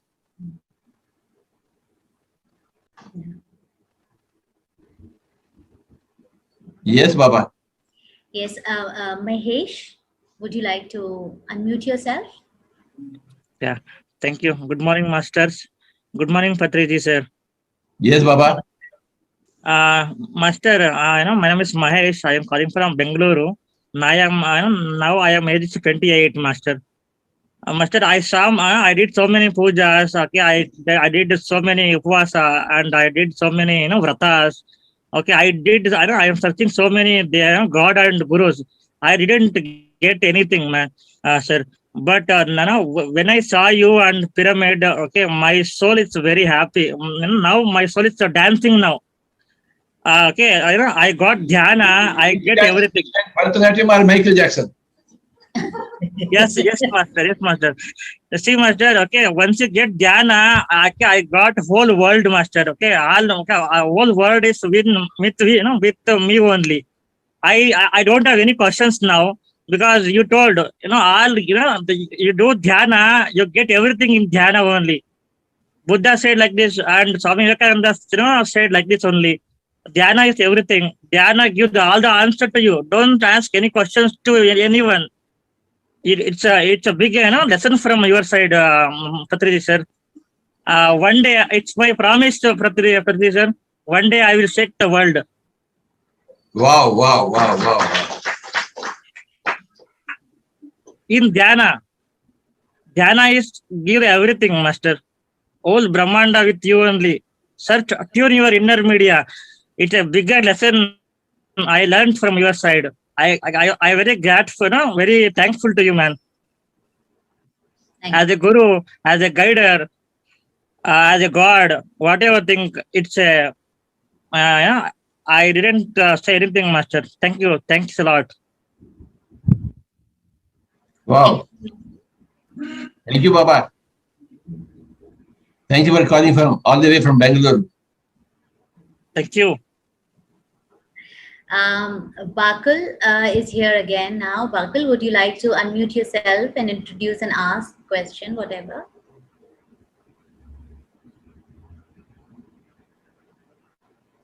Oh, we can't hear you.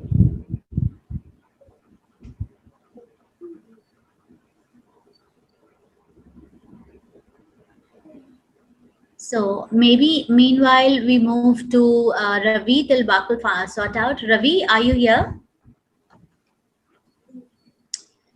Okay. Would you like to switch on your video? Yes, please. Yeah, Namaskar, sir. Sir, how I will realize when enlightenment? Where are you from? First of all, introduce yourself. Yeah, I'm Ravi Kumar from Mysore. From? From Mysore, Karnataka. From Mysore, okay. Please ask your question. Carry on. I'm regular meditator. Last 10 days, I'm joined Sayan Dagaji programs. Now I'm practice regularly. Okay. How we realize I'm enlightened? How to You know do that 100 days of meditation, not 10 days. Okay, I'm regularly practicing in future. Under 90 days. Okay. Okay. Fine. Then you come before me, not before that. Okay, sir. Just Sure. 10 days you want to come before me? My goodness. How dare you do that? You come to me only after 100 days of meditation. Because Don't of show me your your blessings. face. Don't show me your face. No blessings for you.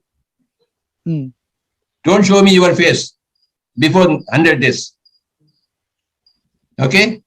Okay, sir. I got an opportunity to talk to you. Thank you. Yes, Baba. Yes, Shailaji. Sir, one of your videos, YouTube, I had seen this video where you talked about your ease, like experiment, experience, Yes. expression, enlightenment, evolution. Would you like Yes. to tell us about it here as well? Yes, everything becomes beginning with experiment. We don't know what to do, what not to do, but we have to experiment. We go this way, we go that way, we go that way, and find out which is suitable for us. That is called an experiment. That is called a science. See, truth begins with scientific temper. You know what is scientific temper? Experimentation. Not belief. Not blind belief. You experiment. If somebody said that you go this way, you go that way and check out what is there. Okay. Then you come back and say, hey, I went there, but I didn't find that place proper. So you have experimented. Then that will say, okay, go this way, alternate way. You go the alternate way. This is called experimentation. That is called a scientific temper. You check out every fact. You check out every guidance practically. When you do experimentation, then experience will happen. Okay, this way is not good, this way is good. Okay, I give you an experiment. If you are eating meat, don't eat meat for the next 40 days and tell me what is happening. Then you must not eat meat for the next 40 days and then come back and me. No, I missed my meat. Okay, then go for meat again. I don't like eating tomatoes and potatoes. I want only my chickens and muttons. Okay, do that. But after 40 days, if you come back and say, I like my potatoes and tomatoes now. I don't want chicken and mutton. Then change your habit. So that is an experience. I don't want to do meditation, somebody says. Okay, experiment as meditation. यार आप चुप के बैठिए, आप आंखें बंद करके बैठिए, देखेंगे क्या होगा. Why don't you experiment? What prevents you from experimentation? Don't you have scientific temper? So those who have scientific temper always go for experimentation. And those who go for experimentation will have experiences. This way or that way. Whichever way. But you first of all experience it. So from experiment comes experience. Okay. From experience comes enlightenment. Oh, I don't want to eat meat. I don't want to eat chicken. I want to have a pyramid. Pyramid energy is there. That good book, Quran is a very good book. I have to read that book. You asked me to read Quran. I have read Quran. That's a very good book. I like that book. That is your experience. From good things, from good experience comes enlightenment. Experiment, experience, enlightenment. Okay. When the enlightenment happens, enjoyment happens. I like to listen to Bismillah Khan music. I like to hear Pandit Ravi Shankar's music, sitar. I like to listen to Muhammad Rafi, Lata Mangeshkar, singing, enjoyment. When you do good things, when you have light on yourself, then you have enjoyment. With enjoyment, you have got evolution. So all this E concept is there, Baba. Thank you very much. Thank you very much, Patriji. I find this so enlightening and liberating every time hearing it, and then now in live listening from you. And I hope with everybody who have not seen the video and who have seen must have been enjoying it again. There are people who have raised their hands. Bakul, are you ready now? But you have to unmute yourself, please. No, unfortunately we can't hear you. So we move to Manjunath. Manjunath, can you please introduce yourself, unmute yourself? Namaskar, Patriji sir. Yes, Baba. My name is Manjunath from Bellary. Bellary? Yes, sir. I am in Bellary. Right now I am in Bellary. It's a coincidence, I think. Proceed. About 35 years back, as I said, I was experimenting on the yoga. I was very much influenced by the Rajneesh yoga. With my friends, we used to do some experiments, like swinging our bodies from left to right, right to left, and we were observing. Earth is moving, but we are not moving. We are souls. Soul is not to be moved. And another experiment, we used to pretend as if we are dead, and we are swinging our own body. That was our experiments, and we were very much too much intoxicated with the pleasure that when we used to go to our house, we were swinging in the roads, and there was a bar by the side of that experimenting place. People were coming, swaying also. They were also drunk with their own liquor. We were drunk with our own spiritual liquor, sir.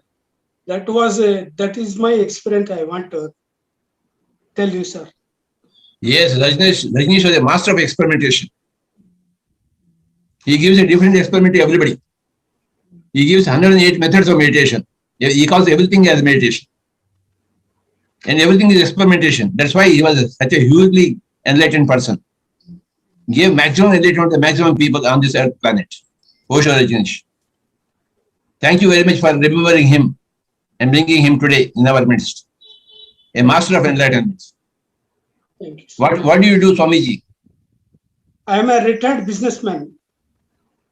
What do you do after retirement? Just doing meditation and spreading the meditation. Thank you, Baba. Thank you, sir. Any other question? Next time, sir. Next time, please ask me a question. Yes, sir. Thank you, Bellary Master. Patriji, before we Shailaji, I am right now in Bellary. Yes. Which is about 350 kilometers away from Bangalore. Okay, so you traveled here? Yes, I am traveling now. Oh, wow. That's great. I am going to come to India soon. I'm going to travel with you. Then come to Bellary. All our masters want to see you. I will. I will come to Bellary. I'll go wherever you're going. Yeah. Give a big clap to Shaila. Thank you.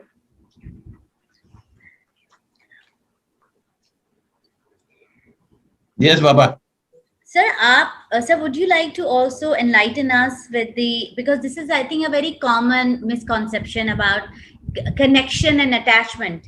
People mix it all the time, and I think attachment is the suffering, and how differentiated between connection and attachment between human beings and other non-living human being. Oh, sorry, living other than human living beings. It's a very good question. Yes. You have to get connected to everybody, but not attached to anybody, including your wife or husband, including your children. You might have given birth to a person, but you must not be attached to it. Connection you must always maintain. The other fellow also wants connection, but no attachment to anybody. Attachment brings you suffering. Connection doesn't bring you suffering. This is a very good question. We are here to be connected to everybody. I am here to be connected to Dr. Sheila Alvi, Abid Ali, but I am not attached to you.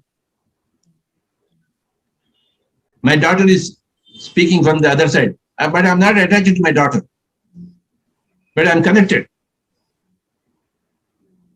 If you don't want my connection, then I am not connected to you. I respect your desire of not getting connected to me. If you want to move away from me, I will also move away from you. If you want to move towards me, I will also move towards you. If you want my connection, I will maintain my connection. If you don't want my connection, I won't bother about your connection. But even if I am connected to you very much, I am not attached to you. I can't be attached to anybody.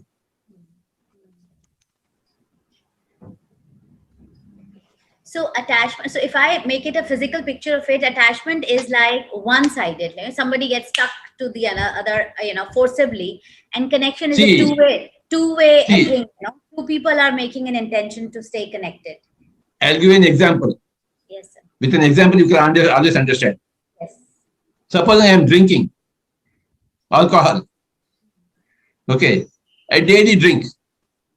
Suppose. And one day I don't get my drink. Then I am exasperated. I'm troubled. I want my drink. Then that's the attachment. That's attachment. If someday you don't get a drink, you forget about it. That is, you are not attached to the drink. You might have been drinking every day, but today you didn't get your drink, but you are not suffering. You said, okay, I don't want drink. So you are not attached to the drink. Yeah. But if you say, I want my drink, I want my drink, I want my alcohol, go and drink that bad brandy, whiskey. Otherwise, I'm dying here. Then you are attached to the alcohol. Get connected, but don't get attached to anything or any person or any event.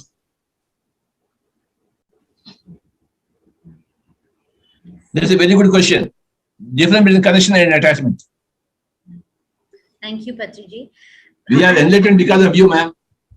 No, sir, we are enlightened because of you. Yes, addiction is an attachment. I was just wondering, before I take up people to introduce themselves and ask, I was just wondering how many people from Pakistan are here. If they can also raise their hands, it would be nice. Yes, please.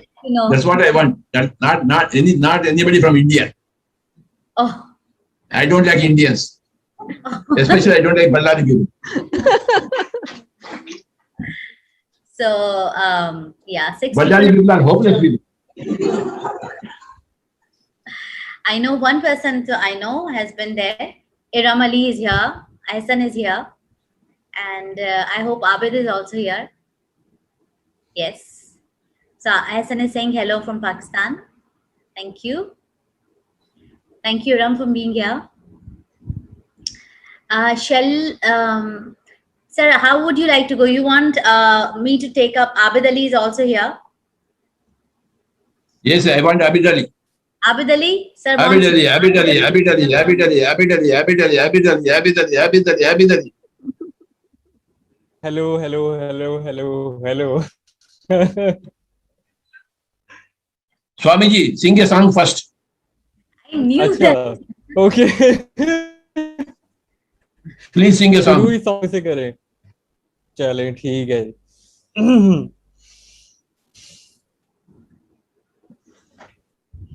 अच्छा जी.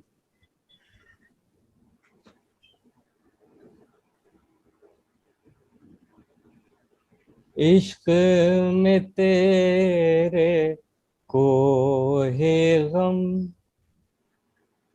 Sir पे लिया जो हो सो हो इश्क में तेरे को है गम सर पे लिया जो हो सो हो इश्क में तेरे को है गम सर पे लिया जो हो सो हो ऐशो निशाते जिंदगी छोड़ दिया जो हो सो हो इश्क में तेरे को है गम अक्ल के मदरसे से उठ इश्क के मैं कदे में आ जामे फनाओ बेखुदी अब तो किया जो हो सो हो इश्क में तेरे को है गम सर पे लिया जो हो सो हो thank you sir India like Pakistan.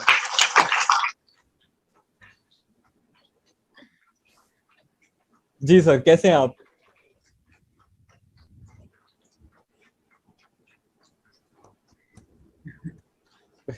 Pakistan wins the match. Sir अभी इंडिया से आया कौन है अभी आप गाएंगे ना तो फिर देखते हैं कौन जीतता है Swamiji, tell me about enlightenment. Today's topic is enlightenment. Sir,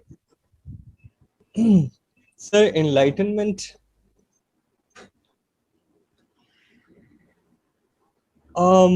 आजकल I am also having this course with Pariji about abundance. And I think it was just the right time when I needed it, and I was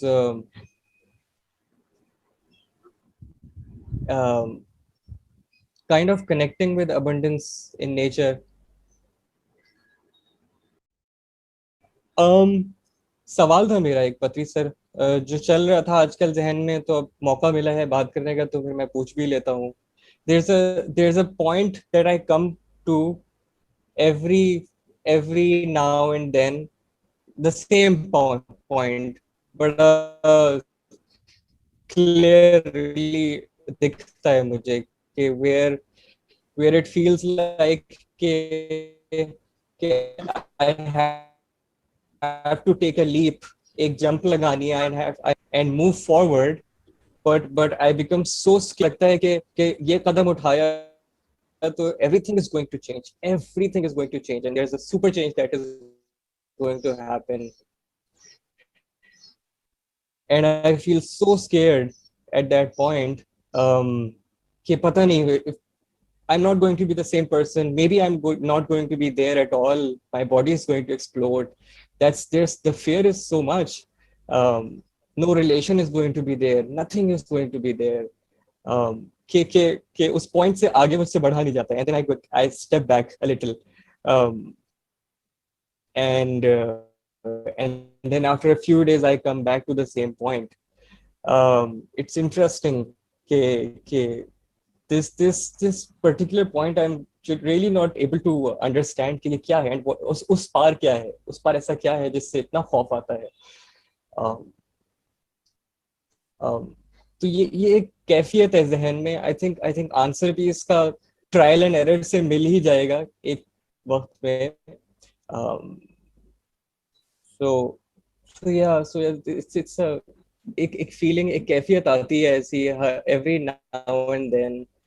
And these days I'm again sitting with it when I'm at one moment I feel कि yes, the universe is so abundant and there's everywhere for everybody, but usko embrace karna, it sometimes feels too much. Okay, how do I embrace all that? Swamiji, search for truth is an adventure. It's not a venture. There are two words, venture and adventure. Venture is something you know the future, then you go into the future. Adventure is you don't know what is the future, but you enter the future. Okay. So venture is to meet a person who already whom you know. But adventure is a thing to meet a person whom you don't know at all. So that adventure and venture. Ventures will not give you enlightenment. Only adventure gives you enlightenment. You must face the unknown. Going through the known will not give you enlightenment. Because you know something, you don't have any fear. But when you don't know something, you have fear. You have to overcome that fear to become enlightened. Fear is the main element which is stopping you from enlightenment. Fear of going into a new situation. Fear of reading a new book. Okay, if I ask a Hindu to read Quran, he is fearful. If I ask a Muslim to read Bhagavad Gita, he is fearful because he is moving into unknown area. But unless you move into unknown area, you can't become enlightened. But when you go into unknown, you have to overcome your fears. Say, go and meet that person. You don't know that person. But you must go and meet that person. That is adventure. That is meeting the unknown. Then you will take a quantum jump into enlightenment. You must always be ready for the unknown. You must leave the known area to go into unknown area. Read new books, meet new people, go to new places, do some new things. You never touched a sitar, now you touch a sitar. You never sang earlier, now you sing something. That is adventure. Oh, I can sing. Oh, I can speak. Oh, I can write. I have never written. Now I want to write. I never went to my neighbor's house and asked him how he is. Just go into your neighbor's house. Just find out what they are doing. Adventure. Now, how can I go into my neighbor's house? I don't know them. So you don't want to enter their house. Then you want to improve. Adventure is always important.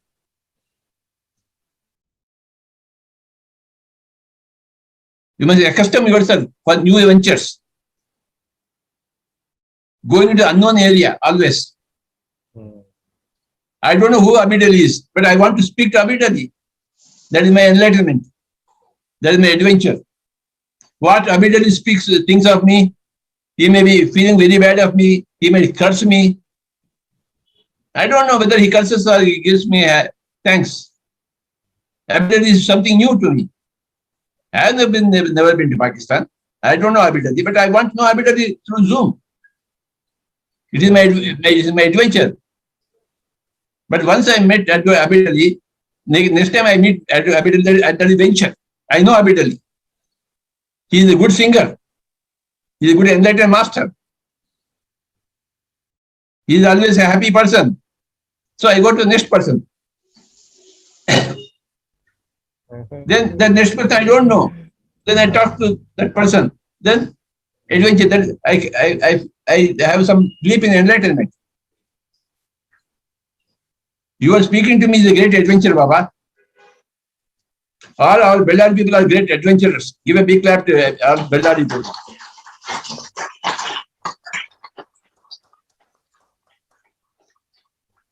Great to meet you. Masters.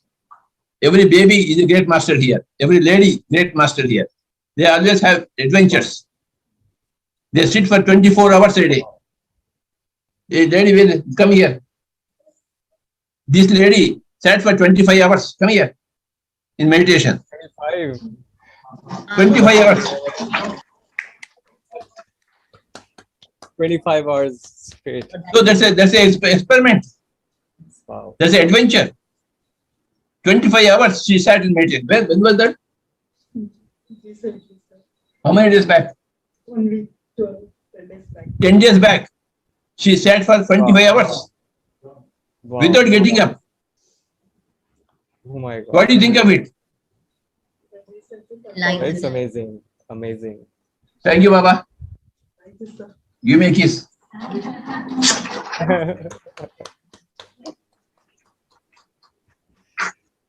So sweet. Zabardast. Kissing in front of everybody is an adventure. Oh yes. It is.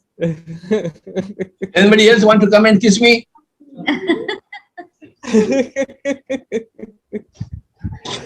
Thank you, sir, for giving opportunity. This lady built a big pyramid in her house. Wow. What is the size of the pyramid? 21 by 21. 21 by 20 in her house. She conducts meditation everywhere.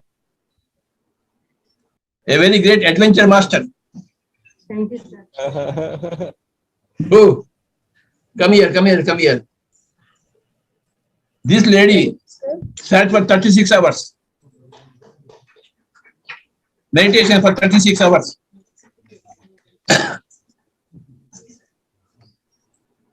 Wow. So glad to meet you. Thank you, Baba. Yes, proceed. Yeah. बस sir मेरी तरफ से इतना ही.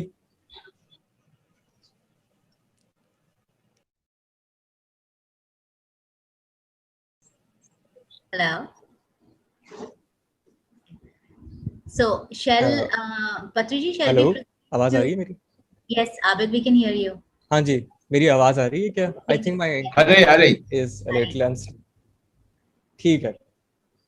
तो बस sir इतना ही है मेरी तरफ से आज. मतलब और कुछ सवाल भी नहीं फिलहाल. Thank you, Baba. आपका बहुत बहुत बधाई हो. Sir, thank you. It's always a pleasure to be here and connect with on this forum. बहुत शुक्रिया. तसल्ली हुई. आबिद बहुत अच्छा गा रहे हैं, और एक गाना गाओ ना. अच्छा. पत्र मैडम के लिए जोरदार से तालियां बजाइए.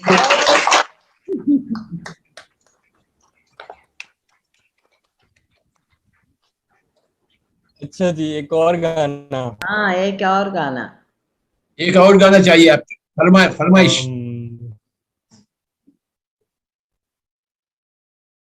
ठीक है.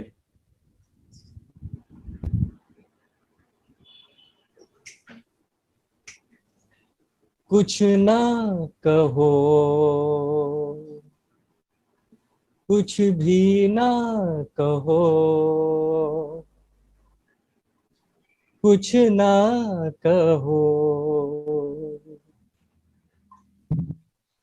कुछ भी ना कहो, क्या कहना है, क्या सुनना है, मुझको पता है, तुमको पता है, समय का ये पल थम सा गया है और इस पल में कोई नहीं है, बस एक मैं हूँ, बस एक तुम हो, कुछ ना कहो.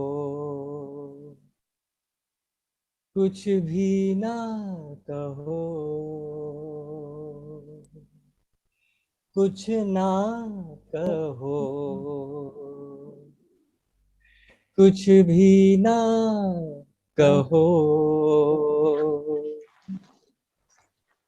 Thank you. Very nice. हमको अभी कुछ ना कहो बोल रहे हैं, ना हाँ कहो जी. बोल रहे हैं। कभी कभार ना अल्फाज खत्म हो जाते हैं और अल्फाज की जरूरत भी नहीं रहती है. करेक्ट। मेरे उस्ताद हैं जो सिखाते हैं मुझे, वो कहते हैं ऐसे मौकों पे, वो कहते हैं कि अब लफ्जो बयां सब खत्म हुए, अब लफ्जो बयां का काम नहीं. Correct correct. Thank you so much. कभी कभी चुप रहना ही बयान, वो ही बयान करते हैं सब।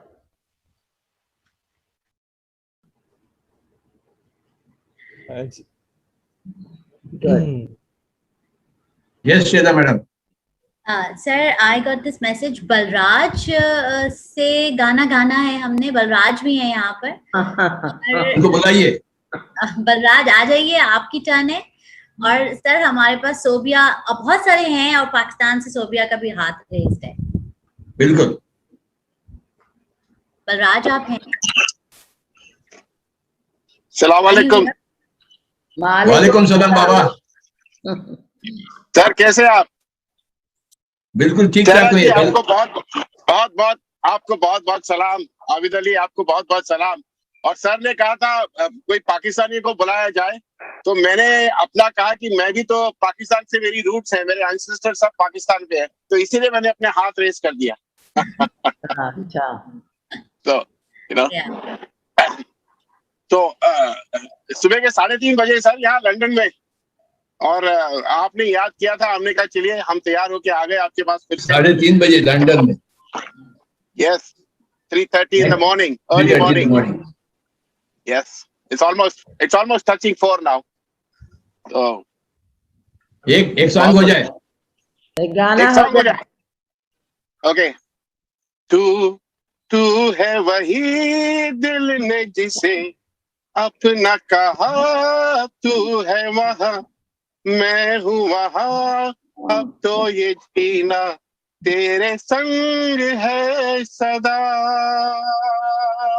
ओ मिल जाए जिस तरह दो लहरें, जिस तरह ओ मिल जाए जिस तरह दो लहरें, जिस तरह फिर हो ना जुदा, हाँ ये वादा रहा, ये वादा रहा.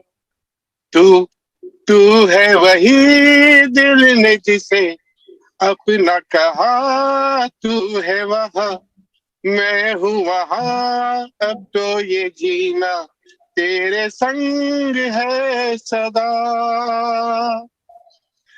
तो सर आप यहाँ हम वहाँ. जब आप बुलाते हैं सर हम चले आते हैं. कोई वक्त नहीं, कोई समय नहीं होता अपने दोस्त से मिलने का. ये दोस्त जो पूरी दुनिया का दोस्त है, इसको कोई शरत नहीं रोक सकती, इसको कोई टाइम नहीं रोक सकता. ये ऐसे दोस्त है. He is the most wonderful human I have come across in my life. ऐसा दोस्त जिंदगी में बहुत खुश नसीबों को मिलता है. So I am so happy and so proud that I am his friend. मैं भी उनका दोस्त हूँ. Thank you, Baba. Thank you, sir. Thank you so much. Have a lovely day, all of you. Thank you, Shaila ji. Thank you. Thank you. For me, singing a song is a mark of enlightenment. Yes. Very true. Very true. When you can sing a song, you can burst in enjoyment. That is enlightenment. Very true. Enjoyment is enlightenment. Enlightenment is enjoyment. Yes. True. But a person who is into singing is always into singing. Yes. Thank you. Leila also sing very well. No, no, no, no. No, no, no, no. This is not happening. Yeah. Then Swarnamala also can sing. Yeah, there's so many.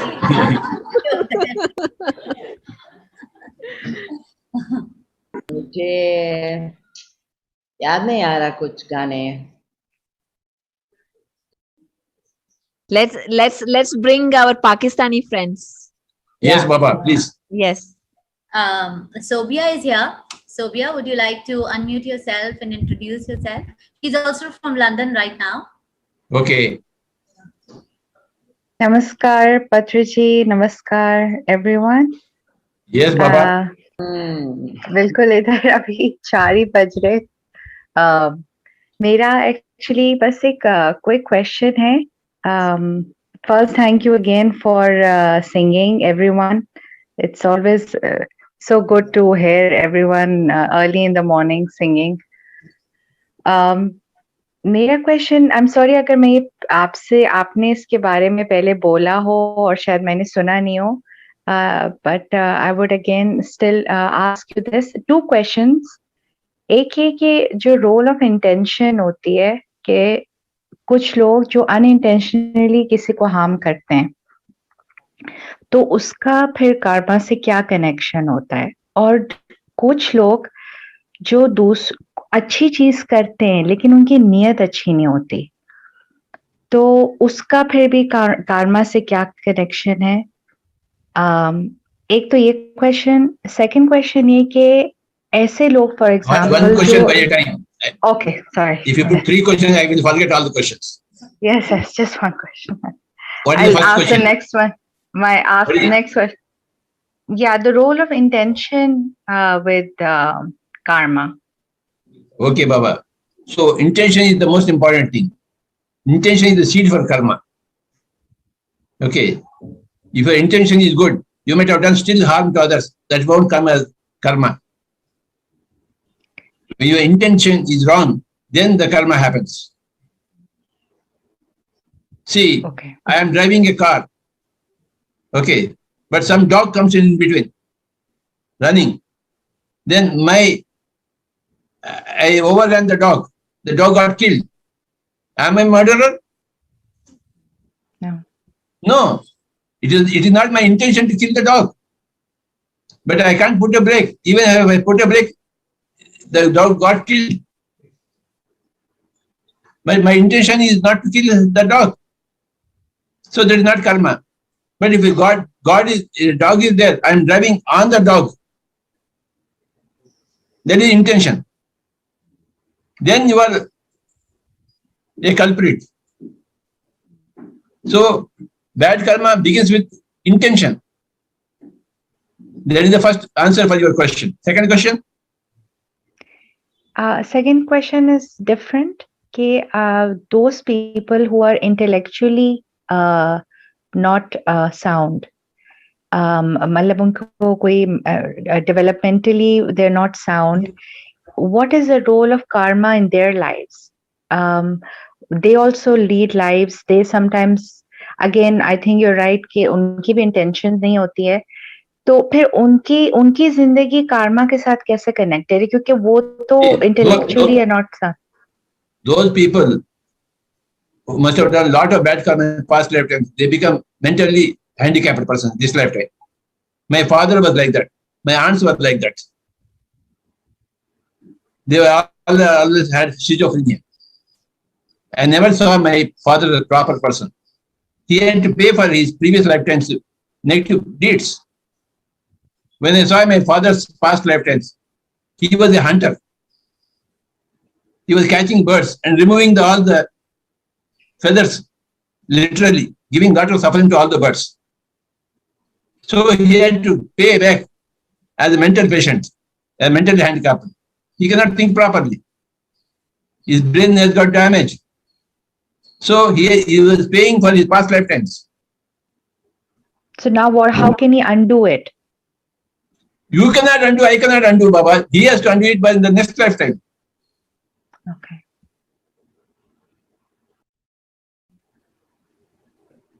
My father was like that. All my aunts were like that. This is a game played in many lifetimes. It's not one lifetime question. It's not a one lifetime affair, Baba.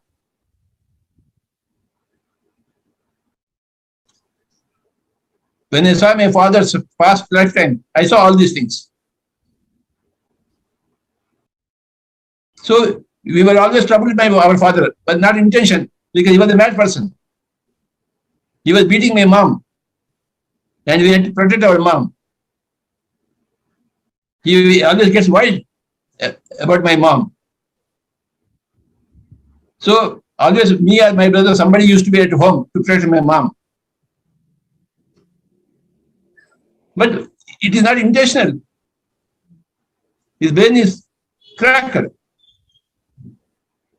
So he has not done any bad karma in this lifetime. He was only spending his time for whatever he has done in the past lifetime. He is clearing that karma by living out this life. But next time when he comes around, he'll be a great person. But I know that my father is a great person. He has got very, very pure intentions always.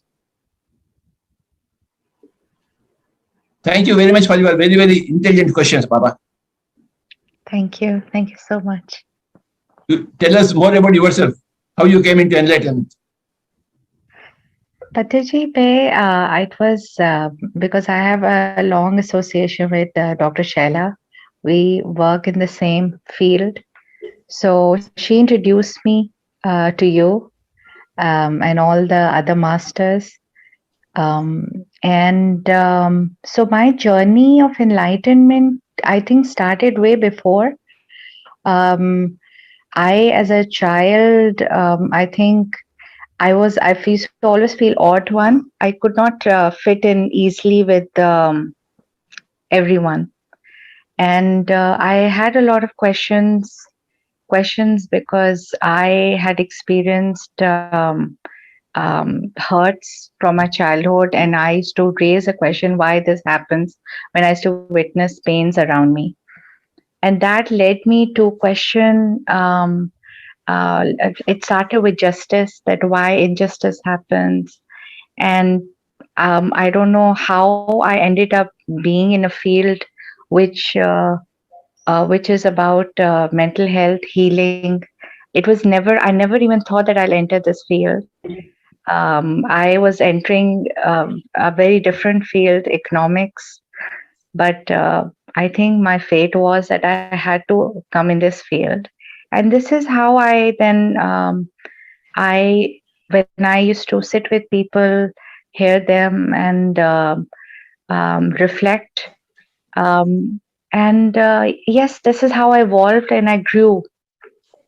And then I think मेरा ये भी था कि this enlightenment process is, I think, still I have a long way to go.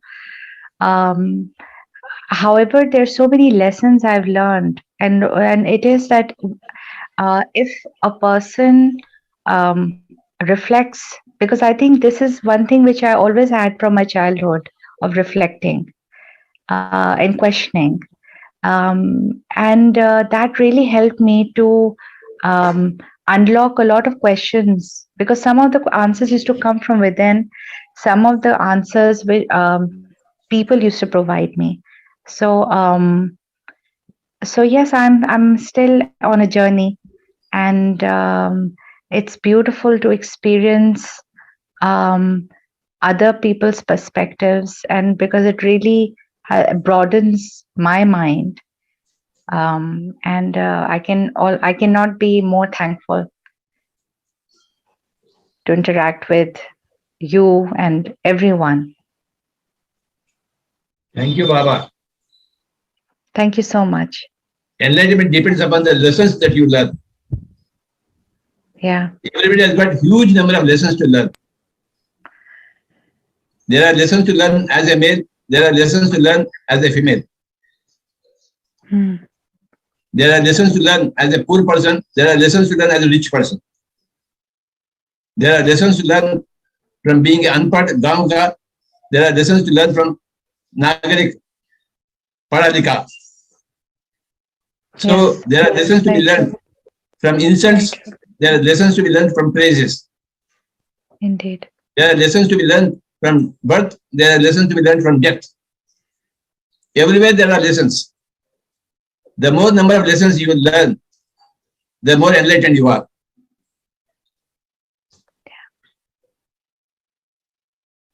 So life is full of lessons for everybody.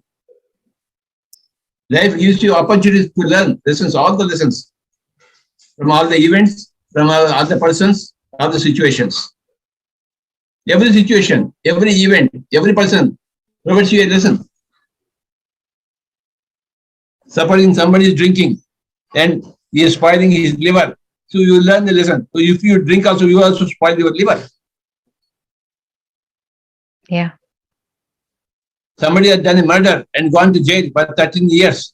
So you learn a lesson from that fellow. If you murder, you will also go to 13 years jail.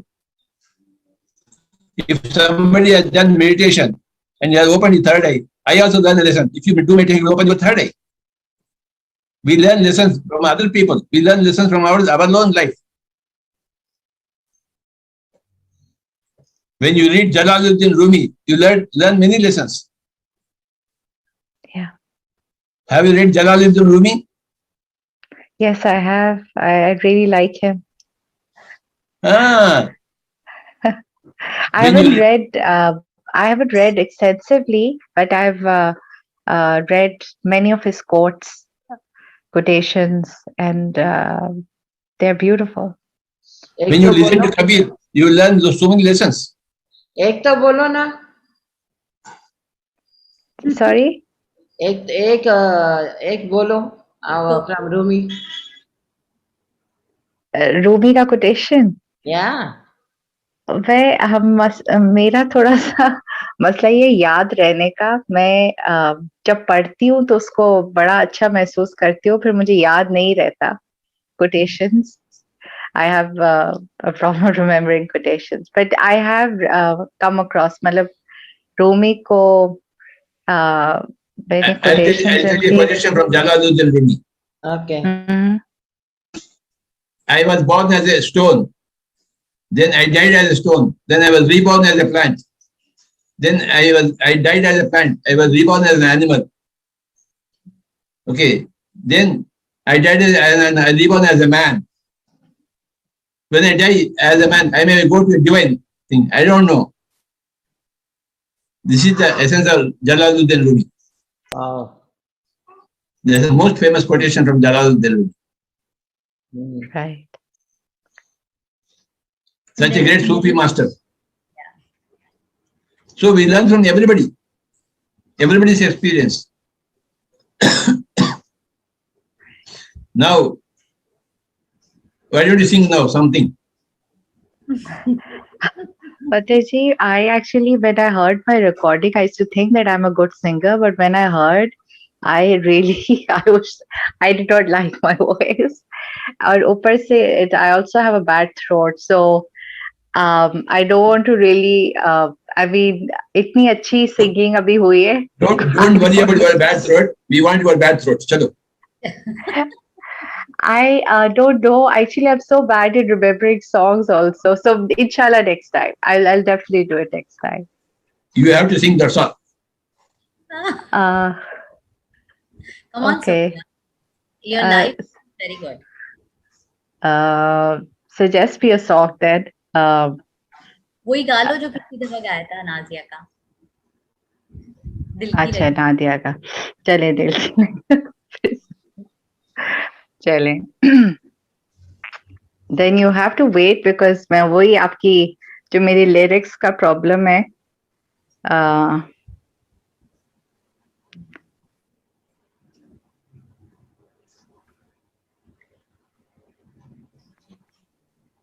Okay. एक minute.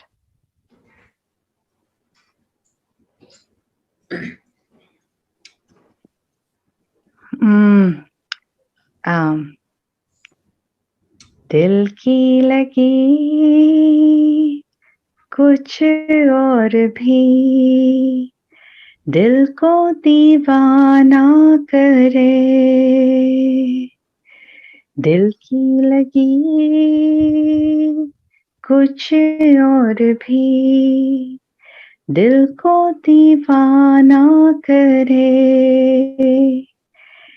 मेरी इल्तिजा है खुदा से दुआ है दो दिल जुदा ना करे हो दिल की लगी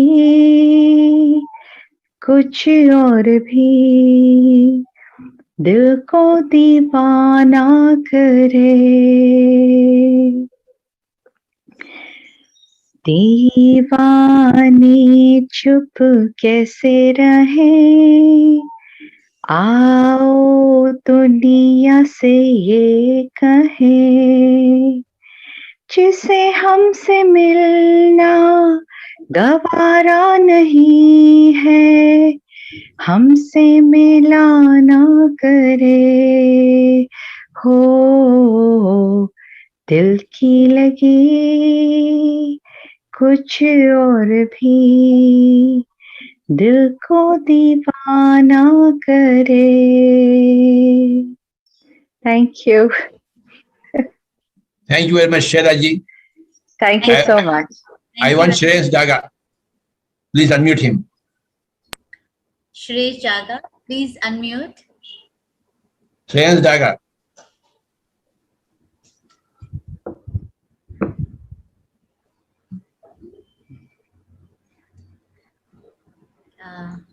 I'm not sure. Yes, sir. आपके लिए जोरदार से ताली है बरदारी से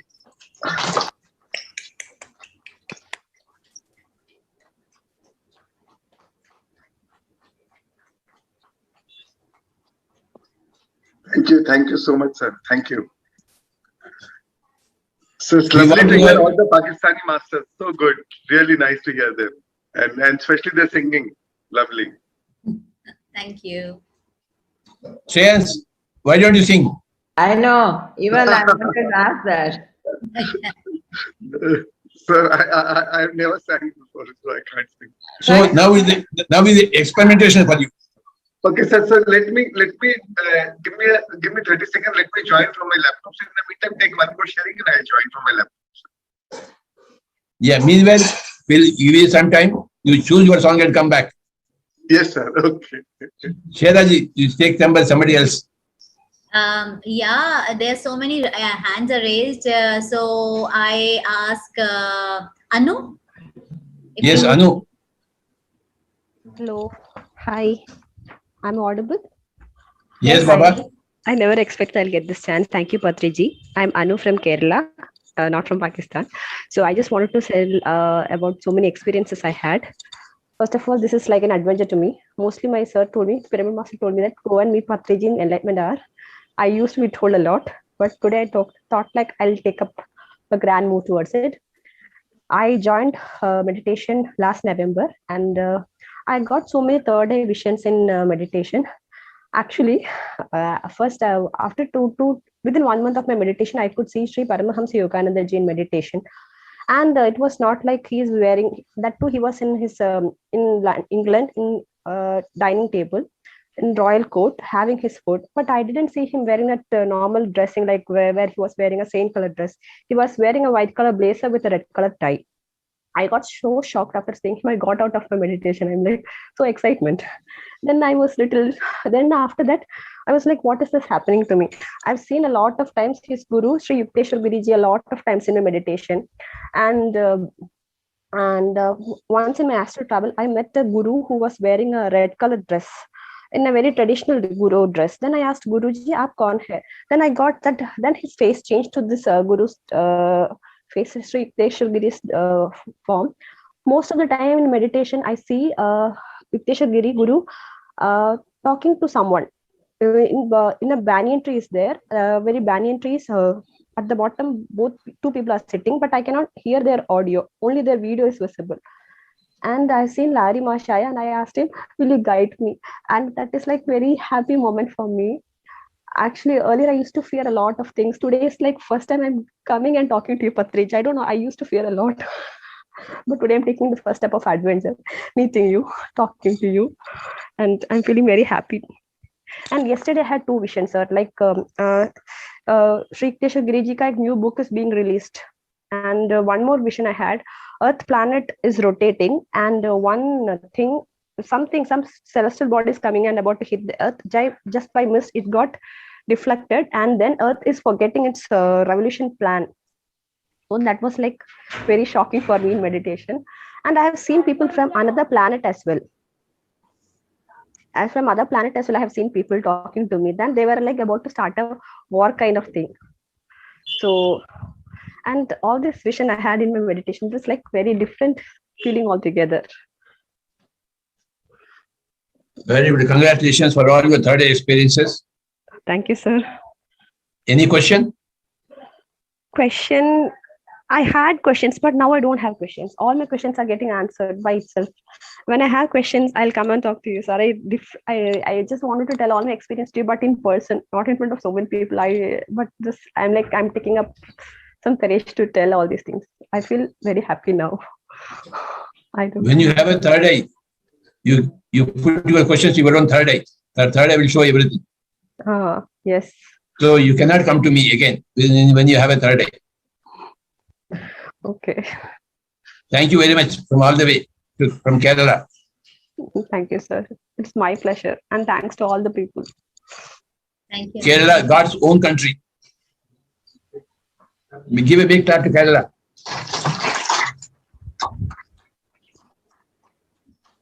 Thank you. Thank you.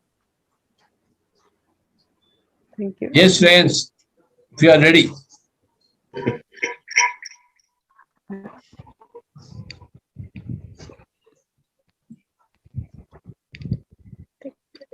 Shreyans is our greatest master. Greatest master from India, from Mumbai. Okay, sir, I'll sing. Wow. ये जो मोहब्बत है ये उनका है काम, महबूब का जो बस लेते हुए नाम, मर जाए मिट जाए हो जाए बदनाम, रहने दो छोड़ो भी जाने दो यार, हम ना करेंगे प्यार, रहने दो छोड़ो भी जाने दो यार, हम ना करेंगे प्यार। टूटे अगर सागर नया सागर कोई ले ले, मेरे खुदा दिल से कोई किसी की ना खेले। टूटे अगर सागर नया सागर कोई ले ले, मेरे खुदा दिल से कोई किसी के ना खेले। दिल टूट जाए तो हो जाए अनजान, दिल टूट जाए तो क्या है अंजाम, रहने दो छोड़ो भी जाने दो यार, हम ना करेंगे प्यार। अरे करो ना प्यार।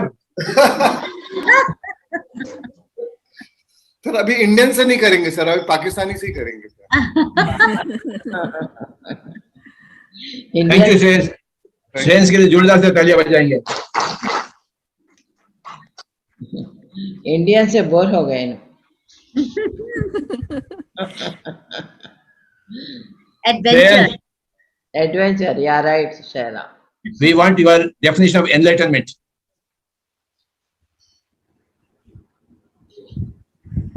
Sir, I feel enlightenment is a journey, it's not a destination. And today only I read one quote of Thin in chat that is enlightenment is when a wave realizes it's an ocean. So once you realize that your truest potential, your highest potential, and lose the separation, the root of all false belief is a belief in separation. And once we lose the separation, when we experience that pure oneness, and have and everything, when you see from that perspective, from that view that we are all one, I feel it is. It is. I don't have a specific definition of enlightenment, but of course that is enlightened perspective or enlightened view. Swamiji, what is your message for the whole world? So my message is meditation is such a great tool. I mean, it has been given by so many masters and now so much by Brahmashi Patriji. So I mean, meditation is not just for meditation. It is whatever you're doing. If you're a singer, if you're a businessman, if you're a whatever you're doing, you'll do it better. And it is the best tool for your inner transformation. And the beauty is when you transform and things change inside you, things change around you. So and whatever we do in our life, we do it for an emotional payoff. If I do this, I'll be happy. If I get a new house, I'll be happy. If I have a good relationship, I'll be happy. And the end result of any experience is the emotion, and that is the ultimate emotion we are seeking is happiness or a fulfillment or a satisfaction. And meditation is the best tool to get that emotion, to get that emotional payoff, because just by closing our eyes and connecting to our inner source, you connect to your ultimate resource, to our inner sanctuary or to the treasure within. We connect to the treasure within, and we don't need to search that happiness outside. We find that happiness, the true fulfillment or joy and satisfaction within. And what you feel about is what you bring about in your life. And when you feel that feeling, when you connect to that feeling, as per the law of attraction, then everything around you transforms magically. Everything around you transforms very effortlessly. And that's how you draw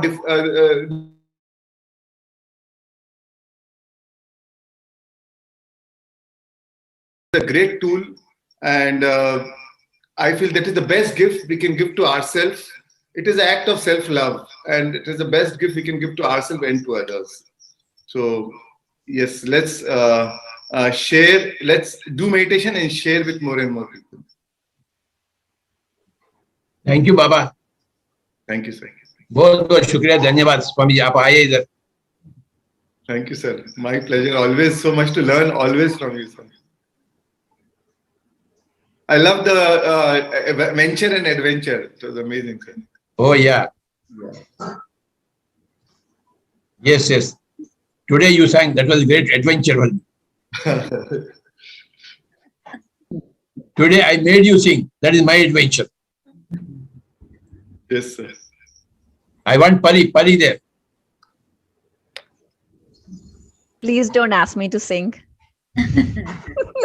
Then you have to sing. I will sing when Sheila sings. We both will sing together next time, next Enlightenment Hour.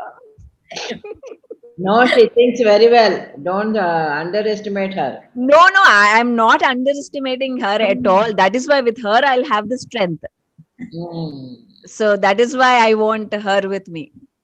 She says no, she please says very well. Define enlightenment. Okay. Define enlightenment. Well, good morning, friends. Wonderful to see you again. Enlightenment for me is just being in the moment, living authentically, your true purpose, and knowing that as Shreyans mentioned with the code, knowing that you are a powerful co-creator, and also knowing that you are in this physical body and living this physical life, just having that sense, both the macrocosmic and the microcosmic at the same time in the present moment, is enlightenment for me.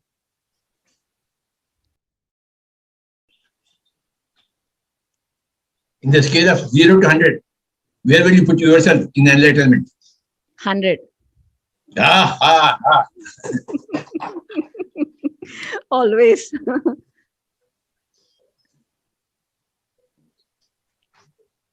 Then speak something about your stupid dad.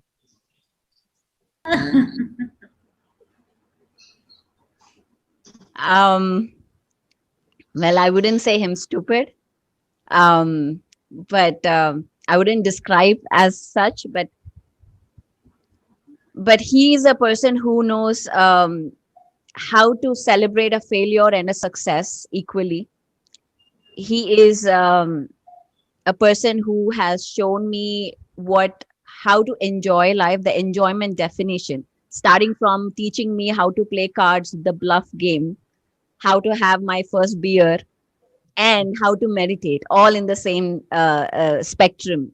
So there is no right or wrong. He is a person who has always lived what he spoke, what he teaches, and that's how I describe him. A person who enjoys and lives every moment to the fullest. I want my beer. I want to go to Goa.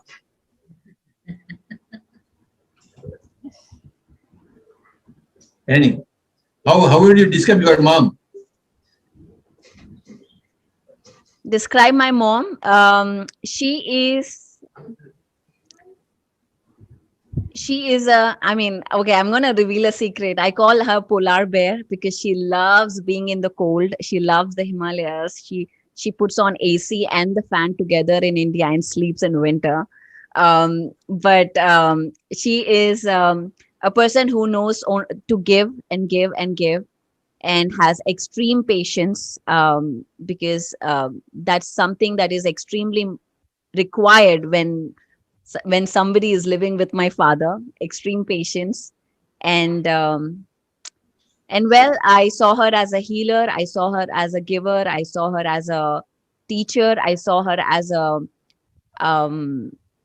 the strict person who puts on boundaries no matter what. I think I've learned that from her, setting standards and how to create boundaries in life. So that is something that I describe of her.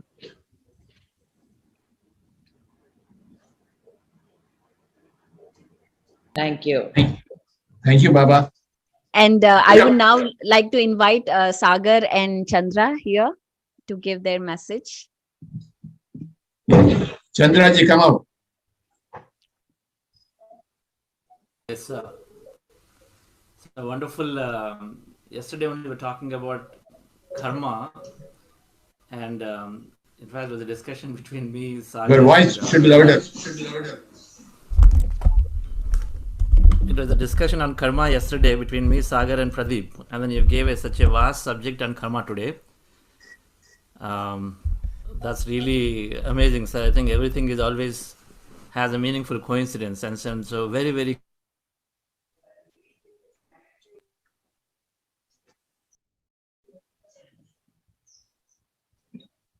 We lose them. Yes, Sagar. Yes, sir. So today has been a very first of a kind enlightenment hour, sir. Wonderful, wonderful facilitation from Dr. Shaila Alvi. She was able to get a lot of concepts, a lot of wisdom from you. And I especially loved the way you started. Enlightenment is more about from confusion to fusion, confusion to clarity, right? That was awesome. And then the other point you mentioned about enlightenment is about going through the unknown, overcoming the fear of unknown in all fields. And then today you brought in this whole dimension of singing. A lot of people, you asked people to sing during the show. So it was awesome. And then thank you, dear friends from Pakistan. It was awesome hearing your voices, hearing your questions, hearing your experiences. The first time I'm doing it. And though I've read Dr. Shaila Alvi, though I read your articles being printed, and I've seen a couple of videos of the earlier sessions. So very, very awesome, very different enlightenment hour, sir. Thank you very much. Thank you very much, dear friends. Thank you. Thanks, Pari. Thank you, Sagar. I would like to announce one program that is going to begin in July. The Master Bano program in Punjabi. So we invite all the Punjabis in Pakistan to come and join this program, July 19th. So this is a wonderful 40-day program which is initiated by Jaswinder Kaur ma'am from Delhi. In Punjabi language? Yes, in Punjabi language. So we want to connect all Pakistanis who speak Punjabi to this program. Yeah. Welcome to Punjab. Yes. Welcome to all the Punjabis. Yes. Everywhere in the world. Share your experiences. Share your greatness as a Punjabi.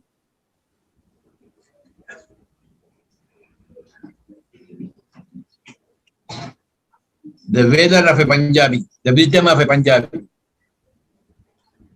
the celebration of a Punjabi, Bhangra dance. So welcome to all the Punjabis of the world in this session.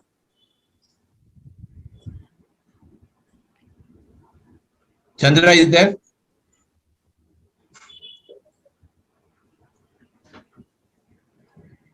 No, we don't see him. Yes, I'm here. Oh, Thank you. he's here. Okay. Yes, sir. So we're talking about law of karma, and you gave such a vast subject, really wonderful. Because Seth, while the book is great, the messages are great. There is somewhere it talks about no karma, and so I really wanted to understand a better perspective of it, and then so you gave totally the whole subject is that's one of the best subjects on law of karma today that came out, and enlightenment.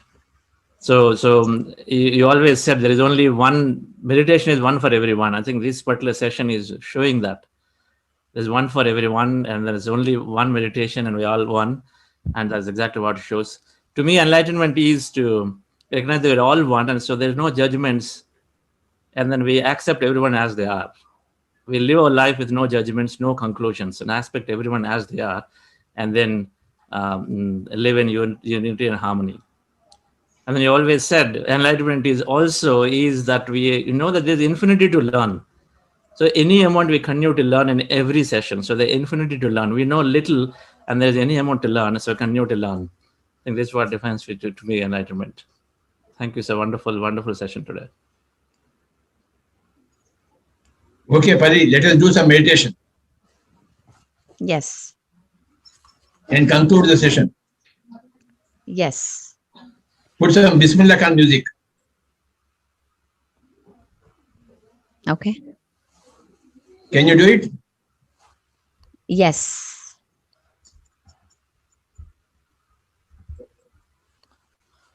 Everybody close your eyes.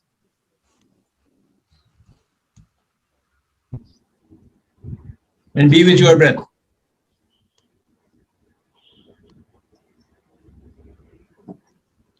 Meditation is the way for enlightenment. And enlightenment is the way for rapid evolution and greater enjoyment. Meditation is the greatest experience that you can have. Meditation is the greatest experiment that you can perform. Meditation is the greatest experiment. Meditation is the greatest experience. Meditation is the greatest enlightenment. Meditation is the greatest enjoyment. Meditation is the greatest evolution. Therefore, we go into meditation. Be with your normal, natural breath for the next 10 minutes.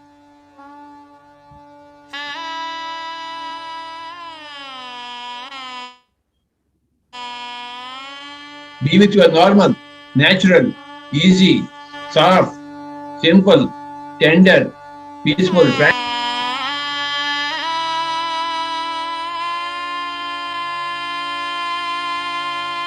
with great Bismillah Khans, great music. Let us do great meditation.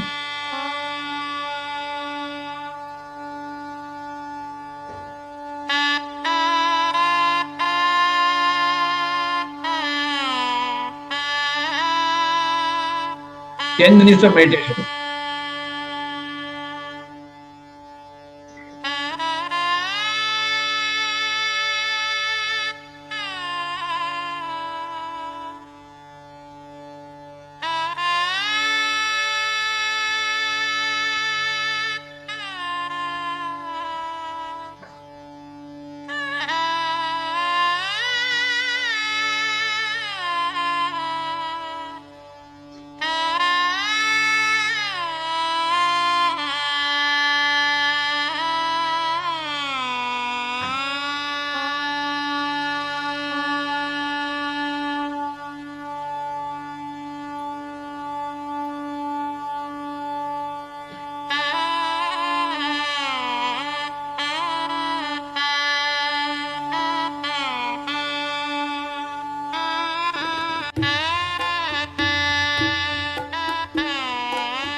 Imagine if life was like using software. If you felt like you weren't quite using things the way they were intended to be used.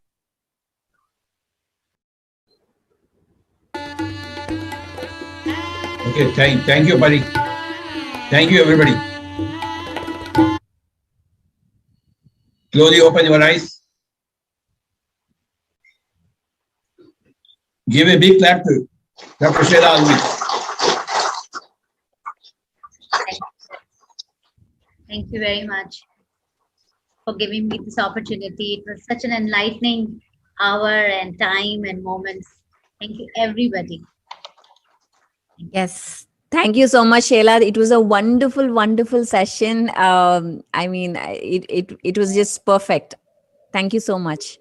Thank you, Pari. Thank you. Thank you, everybody. Thank you, everyone. Thank you, Shreyans, Chandra, Sagar, Mother. Thank you, everyone, for being here for such a long time and sharing your presence with us. And we would like to conclude that next week, next Tuesday, we will have Pyramid Valley hosting the Enlightenment Hour. Please come back and join us in this session. It happens every week at the same time. Thank you very much. Thank you. Thank you for this, so beautifully conducted, and thank you, Dr. Sheila Alvi, so gracefully conducted. Really nice. Thank you. Thank you very much, Hans. Thank you, everybody. I'm sorry, all those who are raised, hands were raised and we couldn't include them. Next time. And Shailaji, with your work, you're uniting so many hearts and uniting nations that I can clearly see.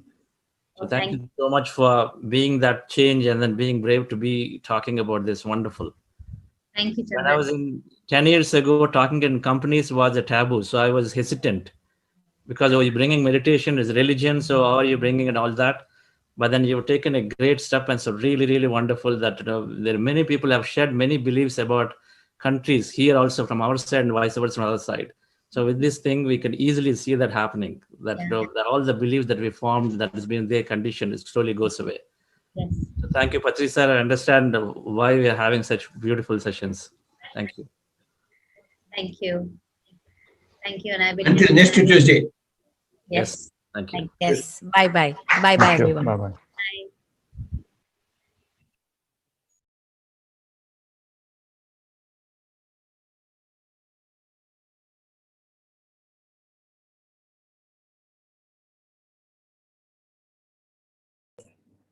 Thank you all. We can meet tomorrow.